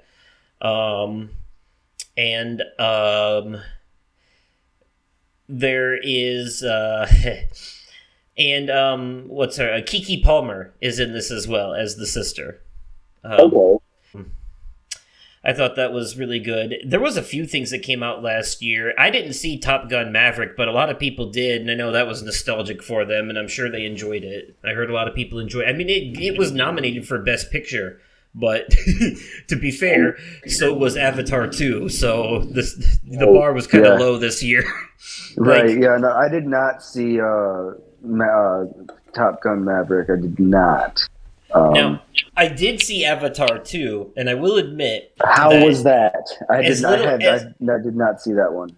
As little of a shit as I actually gave, I was basically dragged to it by PJ because he was like, "Oh, bro, this movie's so good, you gotta see it, I'm all right, you know what, if it's on your dime, I'll go, I'll see it." You know what? Like, he was offering, I was like, you know what, I'll pretend to like it for the sake of getting a free movie, if I have to.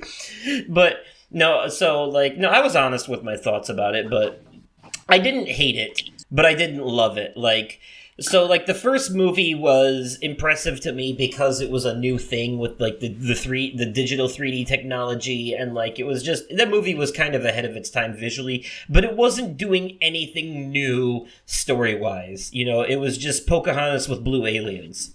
Like, Right. it Yeah. wasn't, but the second movie is better. It is admittedly way better than the first one. I cannot lie about that. I still have a lot of issues with it, though. There's, like, plot holes, and certain characters make stupid decisions, and the Jake Sully guy is still, like, has all the personality of a wooden stick. So I don't really care about him. But his kids actually make really good characters. I like his kids, and they seem to be setting it up for them to be the protagonists of the coming movies in the future. So it's like they're moving away from Jake Sully and his screaming wife and onto their kids, you know? Okay.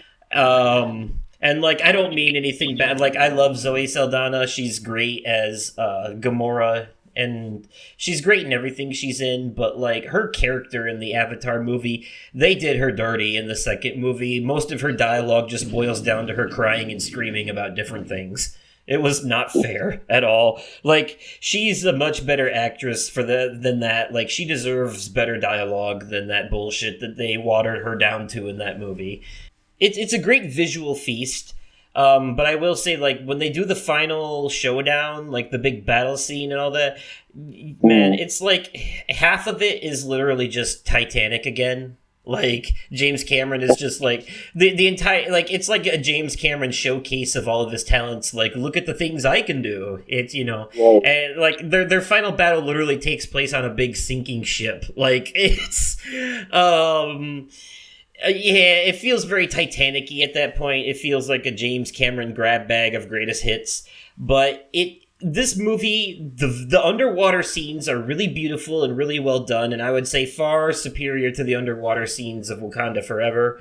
And it's also like a very good, I would call it a good setup movie for what's to come in the near future, right? Yeah. Like, it's not really doing a whole lot of new things, but it is somewhat original, and it does feel, though, like they're, like, leaning too heavily into the Avatar name and going with elements now, because this one was called The Way of the Water, and the next movie is literally going to be focused on a village of fire people. So, I'm like, come on now. You can't lean too closely to the other Avatar because it is far superior to you and a completely different thing, and you're just going to piss off that fan base.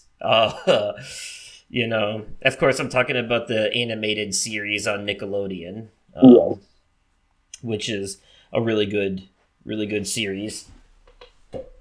Now, there's another movie that came out last year, and it was a Roku original movie. Everybody knows and loves this guy. Well, whoever doesn't love him is crazy. Raymond? But, I mean, huh? Raymond? No. Oh, well, everybody loves Raymond, so I thought that's who you were talking about. Weird Al, the Al Yankovic story. Yeah. Daniel Radcliffe played the role of Weird Al, and actually did a very, very, very good job at portraying him. I actually really enjoyed his performance. And Weird Al himself, Al Yankovic, was actually in the movie as I'm not going to give away his role, but he y'all just have to go and watch it at some point. It's free on the Roku channel if you have a Roku TV, or if you just make a Roku account, you can download the Roku remote app on your Android device, iPhone, Apple device, or whatever, and you can watch it on there if you don't have a Roku TV or a Roku streaming device. Interesting. Yeah, I had almost forgotten about that biopic that came out, because there were a couple of biopics last year, because when did Elvis? Yeah, Elvis was last year, so that was another one that came out. Yeah, with Tom Hanks doing his worst Colonel Sanders impression.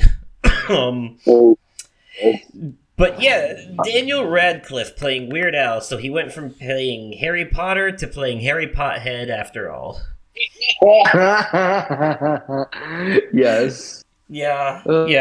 So, yeah, okay. I like how my everyone loves Raymond joke gets no reaction out of you, but Harry Pothead is the one that you laugh at. I mean, you kind of threw me off guard with the everybody loves Raymond joke. That was kind of that. It was, don't get me wrong, it was fucking funny. It took me a second. Like what, bro? By that point, he was like, "It's not worth laughing. Let's just keep talking."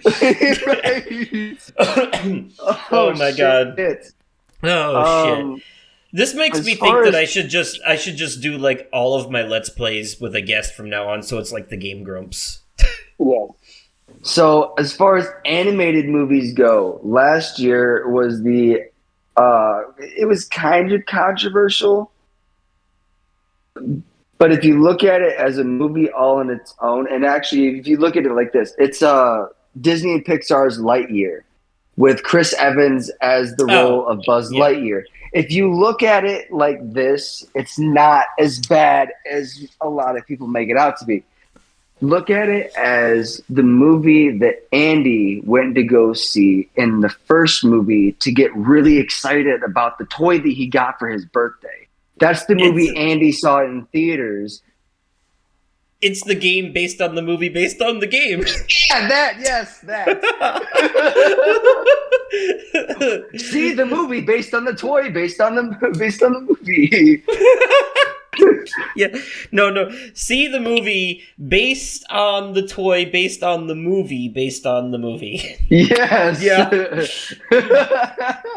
It's like you have to do some extra thinking, like, huh? People were so stupid with the way they reacted like that. They're like, what? Tim Allen's not playing Buzz Lightyear? It's because politics, isn't it? It's because they don't like his politics. No, you fucking stupid fucks. It's because... It's not a Toy Story movie, it's a Lightyear movie. Exactly, because this is not the Buzz Lightyear toy that Tim Allen played. This is the actual astronaut that was in the movie that Andy saw that made him want to get the toy. See, I was confused because I thought that he was like a real astronaut in the Toy Story universe and the action figure was based on the real astronaut, not a fictional in-universe movie that Andy saw when he was a kid. But is the movie that he watches in-universe based on a real astronaut, though? That's the part I didn't understand. No idea. It gets even more confusing when you remember that there was an animated series called Buzz Lightyear of Star Command where, like, that one completely wiped from the fucking Disney vault, and you can't find that shit anywhere. It's that animated series was literally based on the toy Buzz Lightyear, you know, because he fought Emperor Zurg and shit like that and I know I didn't imagine the shit because I remember his sidekicks. There was like a robot and a pretty green lady and a big red dude. You know, dude, yep. You know, just like the Guardians of the Galaxy. Yes. Another good animated movie that came out last year was DC League of Super Pets with Dwayne Johnson and Kevin Hart and a plethora of other voice actors. Fucking amazing. The Rock hilarious. just needs to adopt Kevin Hart at this point. He's like, everything in the oh my god! You know, like, just carry him around a little baby Bjorn everywhere he goes. The way those two go back and forth is fucking hilarious. Like they did impressions of each other on the Tonight Show with Jimmy Fallon, and they fucking played the clips back. That shit was fucking hilarious. And then they had the fucking like the tortilla challenge, that video that they did for TikTok where they slapped the shit out of each other with tortillas, and Kevin Hart absolutely obliterated The Rock's face. Like holy shit. Now, I guess I'd be remiss if you're going to talk about animated movies and not mention, I haven't seen it myself, but I've seen enough clips to know it's good. The very unique, the best thing that the Shrek universe has brought us, Puss in Boots: The Last Wish. Yeah. With might I mention, John Mulaney as little Jack Horner, one of the villains. Yes. And he's a true villain from what I've seen in that movie. He has no redemption. He has no feelings, no soul. He is just bad. He is just one, like, completely cut and dry bad. And, like, I appreciate that to give. Yeah. And I know that they got, like, Goldilocks in this one, and then there's a wolf, but he's actually death, and, like, the plot is that... that part's actually really fucking funny. The plot is that Puss is actually down to his last life. Like, he's actually died 8 times, and he's on his last life, you know? When Puss in Boots discovers that his passion for adventure has taken a toll, and he has burned through 8 of his 9 lives, he launches an epic journey to restore them by finding the mythical last wish. Yeah, but he's not the only one after it. It's like a race between him and Goldilocks and Jack Horner. Exactly. You know?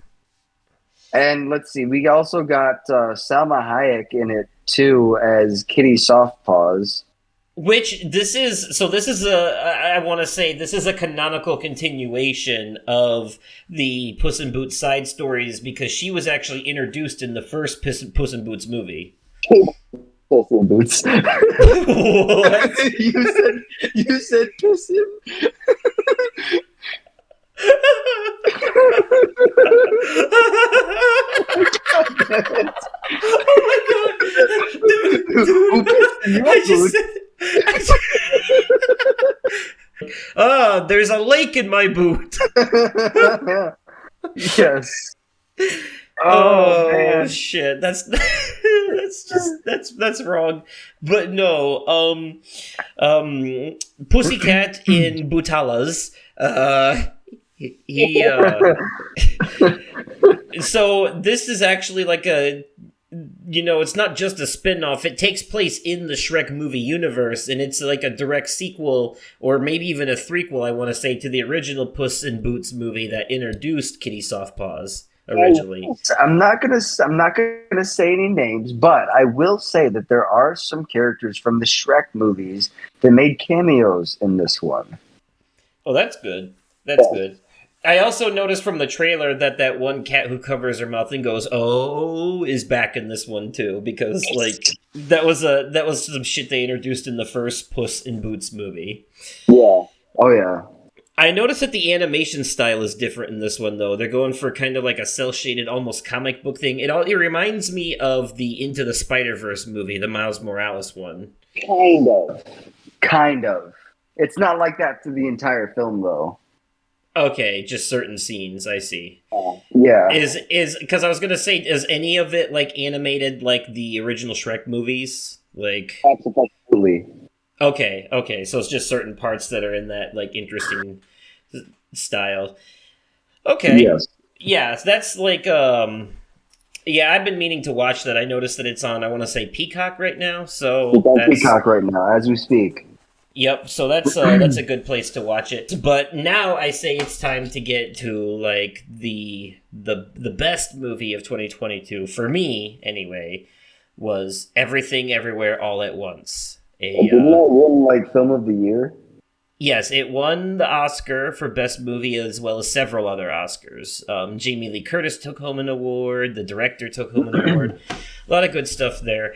This movie is, like, I've mentioned it briefly before in recommendations and stuff, but yeah, it's basically a multiverse movie with a metaphor about learning to let go and a lot of other, like, important life lessons and stuff. And it's just, like, even though a lot of it is, like, really goofy and weird at times, it's also just, like, visually fun to look at. It's by the production company A24, who is responsible for a lot of the, like, weird shit that we've been seeing lately, like Bodies, Bodies, Bodies, for example, another movie I talked about earlier. Okay. I think they were also behind Hereditary and Midsommar, if I'm remembering correctly. I could be wrong about that, but Everything Everywhere All at Once is not a horror movie. It's like a fantasy adventure about multiverses with a important like metaphorical lesson in it. Let's just say it deserved the award. Like, it's the kind of thing that you might have to watch it more than once to truly appreciate it, because you may be easily distracted by the fact that there are literally scenes where people are being murdered with dildos, you know? Among other things, like, there's a whole universe in that movie that's a parody of, like, Ratatouille, but instead of a rat, it's a raccoon.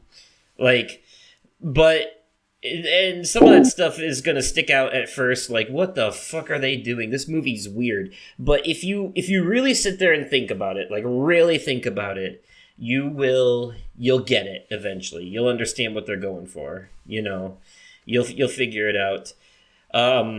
It's a truly beautiful movie, and I was glad to see the Oscars give some awards to something with more mainstream appeal this year, because a lot of people have actually seen that. And it's on Showtime, which you can get as an add-on Paramount Plus or Hulu or whatever, or by itself. So, well, there's a couple of other movies that came out last year that I want to talk about. What is your top movie of 2022? Movie of 2022. Yes. Yes, we'll do let's get your top movie of 2022, and then we'll do a quick lightning round, because we still got to do TV shows. Okay. I'd have to go back to They Them, the LGBTQ slasher film for Peacock. Okay, I'd have to say nice. that would be my film of the year for 2022. If you're giving it that high praise, then I may have to. I'll definitely have to watch it then. Yeah, it's a Peacock original. If you pay for the premium, you should be able to watch it. I got a special deal where I get it for like $1 a month for 12 months. Oh, nice. So now, just to name off a couple more really quick. If you have small children and you're looking for something that you can enjoy as well, that has a little bit of nostalgia effect to it, it's called Blues Big City Adventure.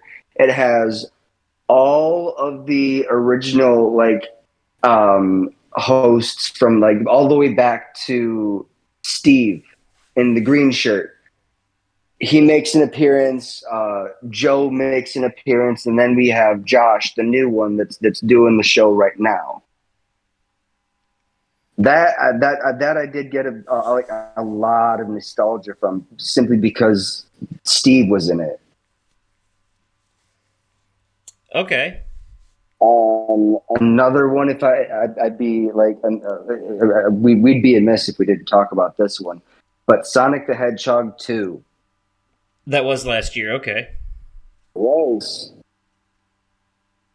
Yeah, Yes.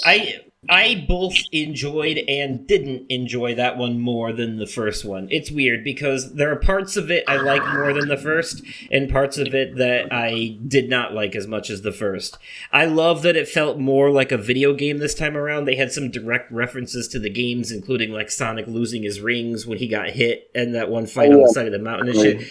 But then the whole wedding shit, the whole side story with the wedding, I could have done without that, and the dance battle scene that just kind of came out of nowhere at the bar. Those two things were a waste of time, but the rest of the movie was great. So my quick lightning round, and I'm not going to dig deep into all of these, but just really quickly, I have to throw out some love for Glass Onion, a Knives Out mystery, which is the second one in that one. Barbarian, a horror movie that is not what you think it is at all. The less you know about that one going into it, the better. Trust me on this. The Batman, which I'm surprised that we didn't mention, the one with Robert Pattinson as Batman, Paul Dano as the Riddler, Colin Farrell as Penguin, and John Turturro as Falcone. It is... Oh, and who played Catwoman in that one? Shit, I can't remember her name now. Zoe Kravitz. Yeah. Yep, Lenny Kravitz's daughter. So good. Such a great movie. I love that they did. I love that the Riddler was basically Jigsaw in this movie. I love, or like the Zodiac Killer. You know, I love the whole Batman in his early stages, prone to mistakes kind of thing. I loved Colin Farrell's Penguin, best Batmobile in a Batman movie ever. Just all those things I have to say. Very really quick about it. Negative comments to myself about that movie. I was not the biggest fan of that one. Oh, really? Yeah. I was very impressed with it, but I have to I have to separate Robert Pattinson from his Twilight history because judging him based off of those movies is unfair. That's not even why. Like to me, the one and only best part of that movie was and this part was in the trailer, so it's not necessarily a spoiler, but it was at the very beginning of the movie, and it's when this guy is walking up with these group of thugs, and he's like, "Who the hell are you?" And he, without question, he starts beating the ever-living shit out of him. And once he gets down to the ground, he fucking beats the shit out of him more. And he said, "I am vengeance." It felt like an Arkham game fight, the way it was choreographed. Very well done. I just think that this is the closest to like the way Batman is supposed to be in year 2 that we've actually gotten on screen so far. That was my biggest problem with the movie is his Bruce Wayne. His Bruce Wayne is kind of like an emo kid, doesn't come across very well. I do like Andy Serkis's Alfred though. Almost like a prepubescent Batman. Yeah, there was there's a part in that. There's a part in that movie where he basically literally says, "You're not my real dad," you know, and I almost laughed like during that part in the movie. But then like they make up with it so much. I think the movie could have been better. Like I loved it already, as I said. You might be the only person I've met that didn't like that one so far. But you know, we're also like it's. You know, different directors have different styles, and I felt like this was horror Batman, and that's why I liked it. You know, this was going for like a because the Riddler was supposed to be like the Zodiac Killer. This was supposed to be rated R originally, and if it was, we would have seen that guy's face get eaten alive by those rats. You know, shit like that. Get better, to be honest. But there are certain things, like I do think this movie has the best Batmobile we've ever gotten on the screen because the Batmobile itself feels like a character. It's like a demon that comes to life at night. And Batman is actually scary in this movie if you look at it from the criminal's perspective, which is what he's supposed to be. He's supposed to be scary, you know? And like there's that scene where he's chasing the Penguin down the road and like his car flips upside down and he looks over at the fire and the Batmobile just comes roaring through the fire charging at him. That shit's fucking horrifying. I loved it. It was so visually perfect.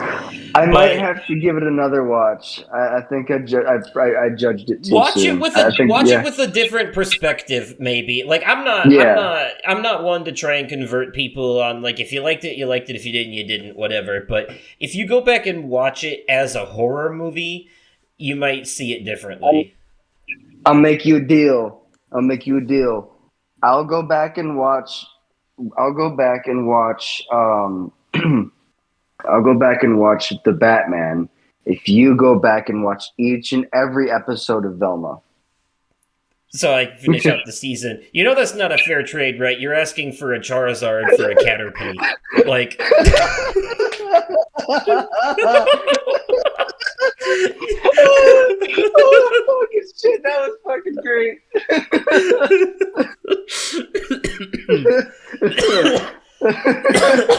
Yeah, I do the old Pokemon whippersnappers. Oh, fucking shit. I will say, by the way... So came out of left field. So, alright then, let's move on to TV shows. There were a couple of those. This is probably mostly going to be Star Wars and Marvel shit, if I'm being honest. Like, you know, because it's all at least Disney one Plus these TV days. show at the very beginning of the topic of the day. Yeah, so you mentioned, yeah, so that's why I wanted to categorize it so that we were, you know, instead of jumping around, but, So you did mention Peacemaker earlier. Yes, I did.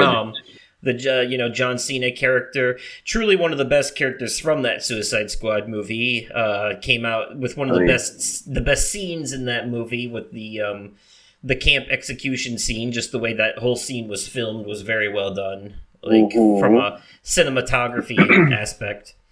Honestly, there were a couple of great MCU shows on Disney Plus this year.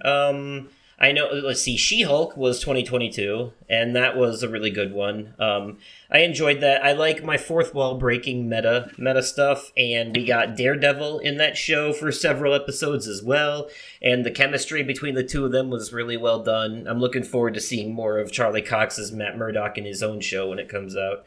And I loved how they ended the show, the She-Hulk show, with all the fourth wall breaking stuff and the direct references to the MCU itself and the writer's room and stuff like that. It was very clever, very well done. I think if her and Deadpool meet in the future, they're gonna give each other a run for their money. Now, I will say there was one show I watched one episode, and I need to go back and watch the rest of them. But it was a show that premiered on Amazon Prime that I think a lot of the Lord of the Rings fans were really looking forward to, and that was Lord of the Rings, Rings of Power. Yes. I've watched a couple episodes of that, and I also need to go back and finish it myself. Yes. But I did like it. From what I watched, I absolutely fucking loved it. So on the topic of Marvel shows still, we also got Miss Marvel and Moon Knight in 2022. I forgot Moon Knight was 2022. That one was pretty early. That was like one of the first ones. And we got Miss Marvel, and then we got She-Hulk. Yeah. Moon Knight I really liked. You want to talk about superhero stuff having a horror vibe? Moon Knight had a horror vibe. And also had Ethan Hawke in it as the villain. Nice. Horror thing with Ethan Hawke as the villain. Very well done. Focuses around Egyptian gods and a guy with like a split personality disorder where his other personality is a superhero that kills people, you know. It's so good, and Oscar Isaac does such a great job playing the role in this show. And then we have Miss Marvel, which was also really enjoyable. If you have any love for Spider-Man Homecoming, or Scott Pilgrim versus the World, or any of that kind of like that kind of thing where it's like it's live action, but then there's like little like cartoon special effects that pop up on the screen every once in a while to indicate things. Like it does that kind of thing too, like like the journal animation stuff. And that, I think if you have any love for that kind of thing, you would really enjoy that show. You mentioned Rings of Power. I've only seen a few episodes of that. I need to go back and finish it too, but that I really, really have enjoyed what I've seen so far. I'm just need to go back and finish it. Obi-Wan Kenobi. That was a show on Disney Plus last year in the Star Wars universe. Did you see that one? I didn't. I did. Yes, I did. I loved it. You did? Okay. I did, yes. Yes, okay. So, taking place between Star Wars 3 and 4, the story of Obi-Wan and, his confrontation once again with Anakin, a.k.a. Darth Vader, and him, like, keeping an eye on Luke. I'm glad they brought back Hayden Christensen to do Anakin. Yes. Funny thing about that, though, for the physical acting, yes. But for Darth Vader's voice, they actually used AI. Oh. Yep. They used an AI for Darth Vader's voice in that show. Whoa. They had a lot of interesting stuff too. Like the fight with Vader in the final episode was really well done. I think the music. What's that? I said, oh yes, most definitely. Yeah, the music and all that was. It was just beautiful. It was just so beautiful. And I just enjoy also how it ties a little bit into the game Jedi Fallen Order by including the Inquisitors. And it also gives us some stuff from like... It also ties it into some of the animated series like the Clone Wars and stuff with that as well. Okay. Just giving you that like full connected universe thing, because the game Jedi Fallen Order and its upcoming sequel this year, Jedi Survivor, are actually canonical to the overall Star Wars story. Yes. The first Jedi Fallen Order takes place around the same time as Solo, in fact, but you'll get a look at the Inquisitors in that as well. Yes. So yeah, I really enjoyed Obi-Wan. I didn't really watch a lot of like shows that came out last year, things that I can think of. I know a lot of people went nuts for a lot of things like Dahmer and dude, that show was dark. I watched each and every episode, and holy shit, dude! Oh my god! I did watch season 3 of The Boys. Yeah, The Boys was really good. Oh, that came out in June last year. Did it? Around June. Okay, year. and there was also an animated spin-off series called Diabolical, which was also pretty good. Yes, it was. Now there's 2 shows. One of them I touched on in my media corner last episode. Manifest released season 4 part 1 in November last year, and holy shit, there was a lot of answered questions, a lot of questions answered, I should say, with the first part of season 4. But they just announced, actually I think it was a couple of days ago, that the season 4 part 2 is coming out in the spring, late spring, early summer of this year. And if it falls on the date that I'm thinking it is falling on, I'm going to lose my shit, because that show is notorious for integrating like real life dates and like numbers and shit that coincide with the show. Manifest. It's a Netflix original, picked up for the 4th and final season. Originally an NBC show, canceled after 3 seasons. The other show that I wanted to bring up, it's 3 of my favorite actors. 2 actors, 1 actress. Let's see, we got the Hulu original Only Murders in the Building, starring Steve Martin, Martin Short, and Selena Gomez. That was another really good one. That season 2 came out for that last year. It originally started in 2021, but they just announced that they are in the process of prepping for the release, the premiere of season 3 soon this year. Okay. I've definitely been meaning to watch that. So it's so good, and it's so fucking funny. I'm glad that you brought up a Netflix original, because it almost slipped my mind, but season 4 of Stranger Things came out last year, and that was a very interesting season, which had what I would argue is probably the best villain in the series so far. Okay. And one of the best moments, if you know, and if you don't, I won't spoil it, but the Metallica Master of Puppets scene from near the end of the season with Eddie is a very, very well done scene. And I really enjoyed season 4. I know I wasn't everyone's cup of tea, but I think I liked it more than season 2, if I'm being honest. So...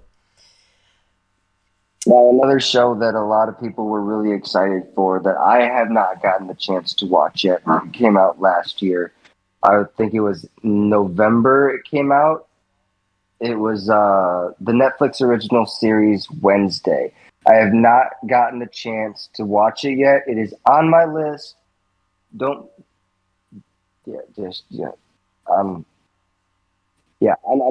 getting to it. Don't worry, I haven't watched it yet either. So, all right. But I've heard good things. A little off the cuff here, but still a TV show, so it still counts. But I have to talk about the fact that My Hero Academia, which is pretty much the only anime that I really watch. I'm trying to add some more to my list, but this is the big one for me. But My Hero Academia is currently in what I would call its best season, but this season started last year. And it is... Ooh, woof, man. Hey, there are some things that happen. That's all I can say. Holy shit. I'm super invested in the story where it is now. And, for those who don't know, My Hero Academia is an anime about a world full of superheroes and how they, some of them go to school for it. And there's a kid who's born without a power, or they call them quirks in the show, but he ends up being gifted a power, and it leads to him becoming basically the world's greatest superhero. And the show is the story of how he goes from being an absolute nobody to being the world's greatest superhero, over a matter of several story arcs. And it's brutal. Like, it does not pull any punches on the violence. It's like The Boys in terms of being realistically violent in like superhero worlds. So as realistic as anime can be, it's still over the top anime nonsense, but it's it's very graphic at times. So definitely had to give some love to that one. Yeah, you had one more show you wanted to actually let's do what was our top show of 2022. 2022. That's a tough round it out one. with that. Round it out with that. Yeah, that's a tough one for me too. I didn't give it a lot of thought. I haven't mentioned it yet. Cobra Kai. Absolutely loved season 4. Was it season 4 or season 5? Oh, they just did season 5. Okay. Season 6 is set to come out, I think, spring next year, I think. But absolutely fucking loved season 5 of Cobra Kai. It was supposed to be the 5th and final season, but the last scene of the last episode left it wide open for a 6th season. So, and I believe, if I'm not mistaken, this time they're advertising season 6 to be the 6th and final season. Okay. So that's your pick, season 5 of Cobra Kai for best TV show of 2022. Absolutely, because there's a bit of nostalgia in there. Okay. Well, yeah, 2022 is a rough one for me. If you ask me what my favorite of 2023 so far is, it would be an easy The Last of Us, but... I kind of figured as much. I'm thinking... Yeah, that's a tough one. It would be cheating at this point to give it to season 6 of My Hero because it is still going. The season's not over yet, so I'm probably gonna have to go with either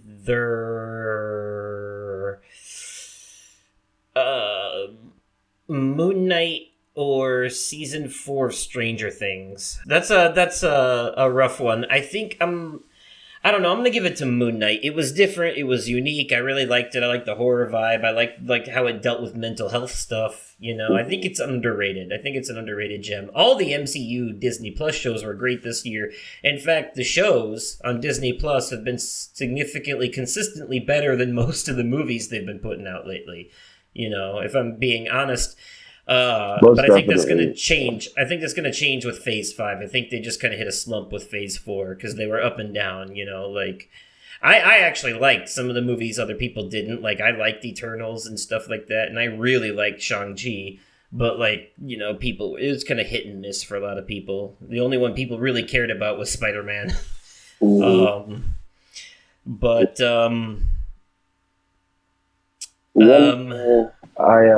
It's television worthy. It's the longest. So last year, one of the long-awaited returns to WWE was Bray Wyatt. He returned at the Extreme Rules pay-per-view, and the build-up to his return was nothing short of fucking phenomenal. But I will say, when they released him from his contract in 2021, it was one of the biggest upsets within the company. And the fact that he came back a year later, practically like literally a year later, maybe a little longer than a year, but it was most anticipated, and I could not have been happier with the way they chose to introduce him. Okay. All right. So that about does it for the media, or not the media, but that about does it for the topic in this episode. But before we wrap up real quick, since we just covered very specific areas, and we put a pretty heavy emphasis on movies, I would say, in that one.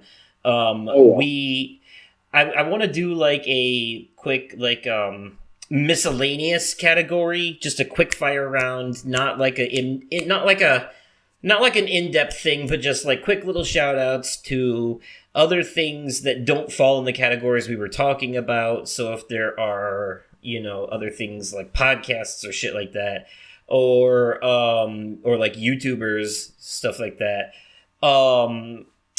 And also just like, any like memorable moments or like standout things or events from 2022, is, anything maybe you experienced or just like something noteworthy that happened that, is memorable. Cause, every year's got like its big like meme thing that happened that everyone remembers. Like, like last year it would be the slap, it would be, I would say, it's which we did mention, but right. The one thing that I wanted to touch on, it's not necessarily a TV show, it's not a movie, it's not music, it's not what have you. It's a stand-up comedy special done by none other than Gabriel Iglesias. He sold out. He is the first comedian to ever sell out Dodger Stadium. And this came out last year? This did come out last year, yes. Okay, I didn't know he had a new one. It's called Stadium Fluffy, and it is on Netflix as a Netflix original. And I will tell you, he touches a lot on the pandemic, and holy fuck, I almost pissed myself. I was laughing so goddamn hard. Okay. I'll have to watch that because I like listening to stand-up specials at work. So yes, and Stadium Fluffy. Okay, so that one I'll have to check out. A quick fire from me. The cast of It's Always Sunny in Philadelphia started doing a podcast last year called the Always Sunny Podcast. They're not super consistent on episode releases because, right now they're busy like writing a new season of the show. But, the three main guys, Glenn Howerton, who plays Dennis, Rob McElhenney, who plays Heine. Oh shit. Rob, God damn it.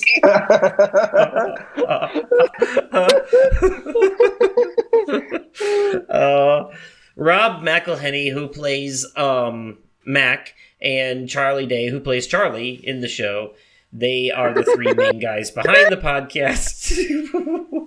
Are you still laughing at Heine? Yes.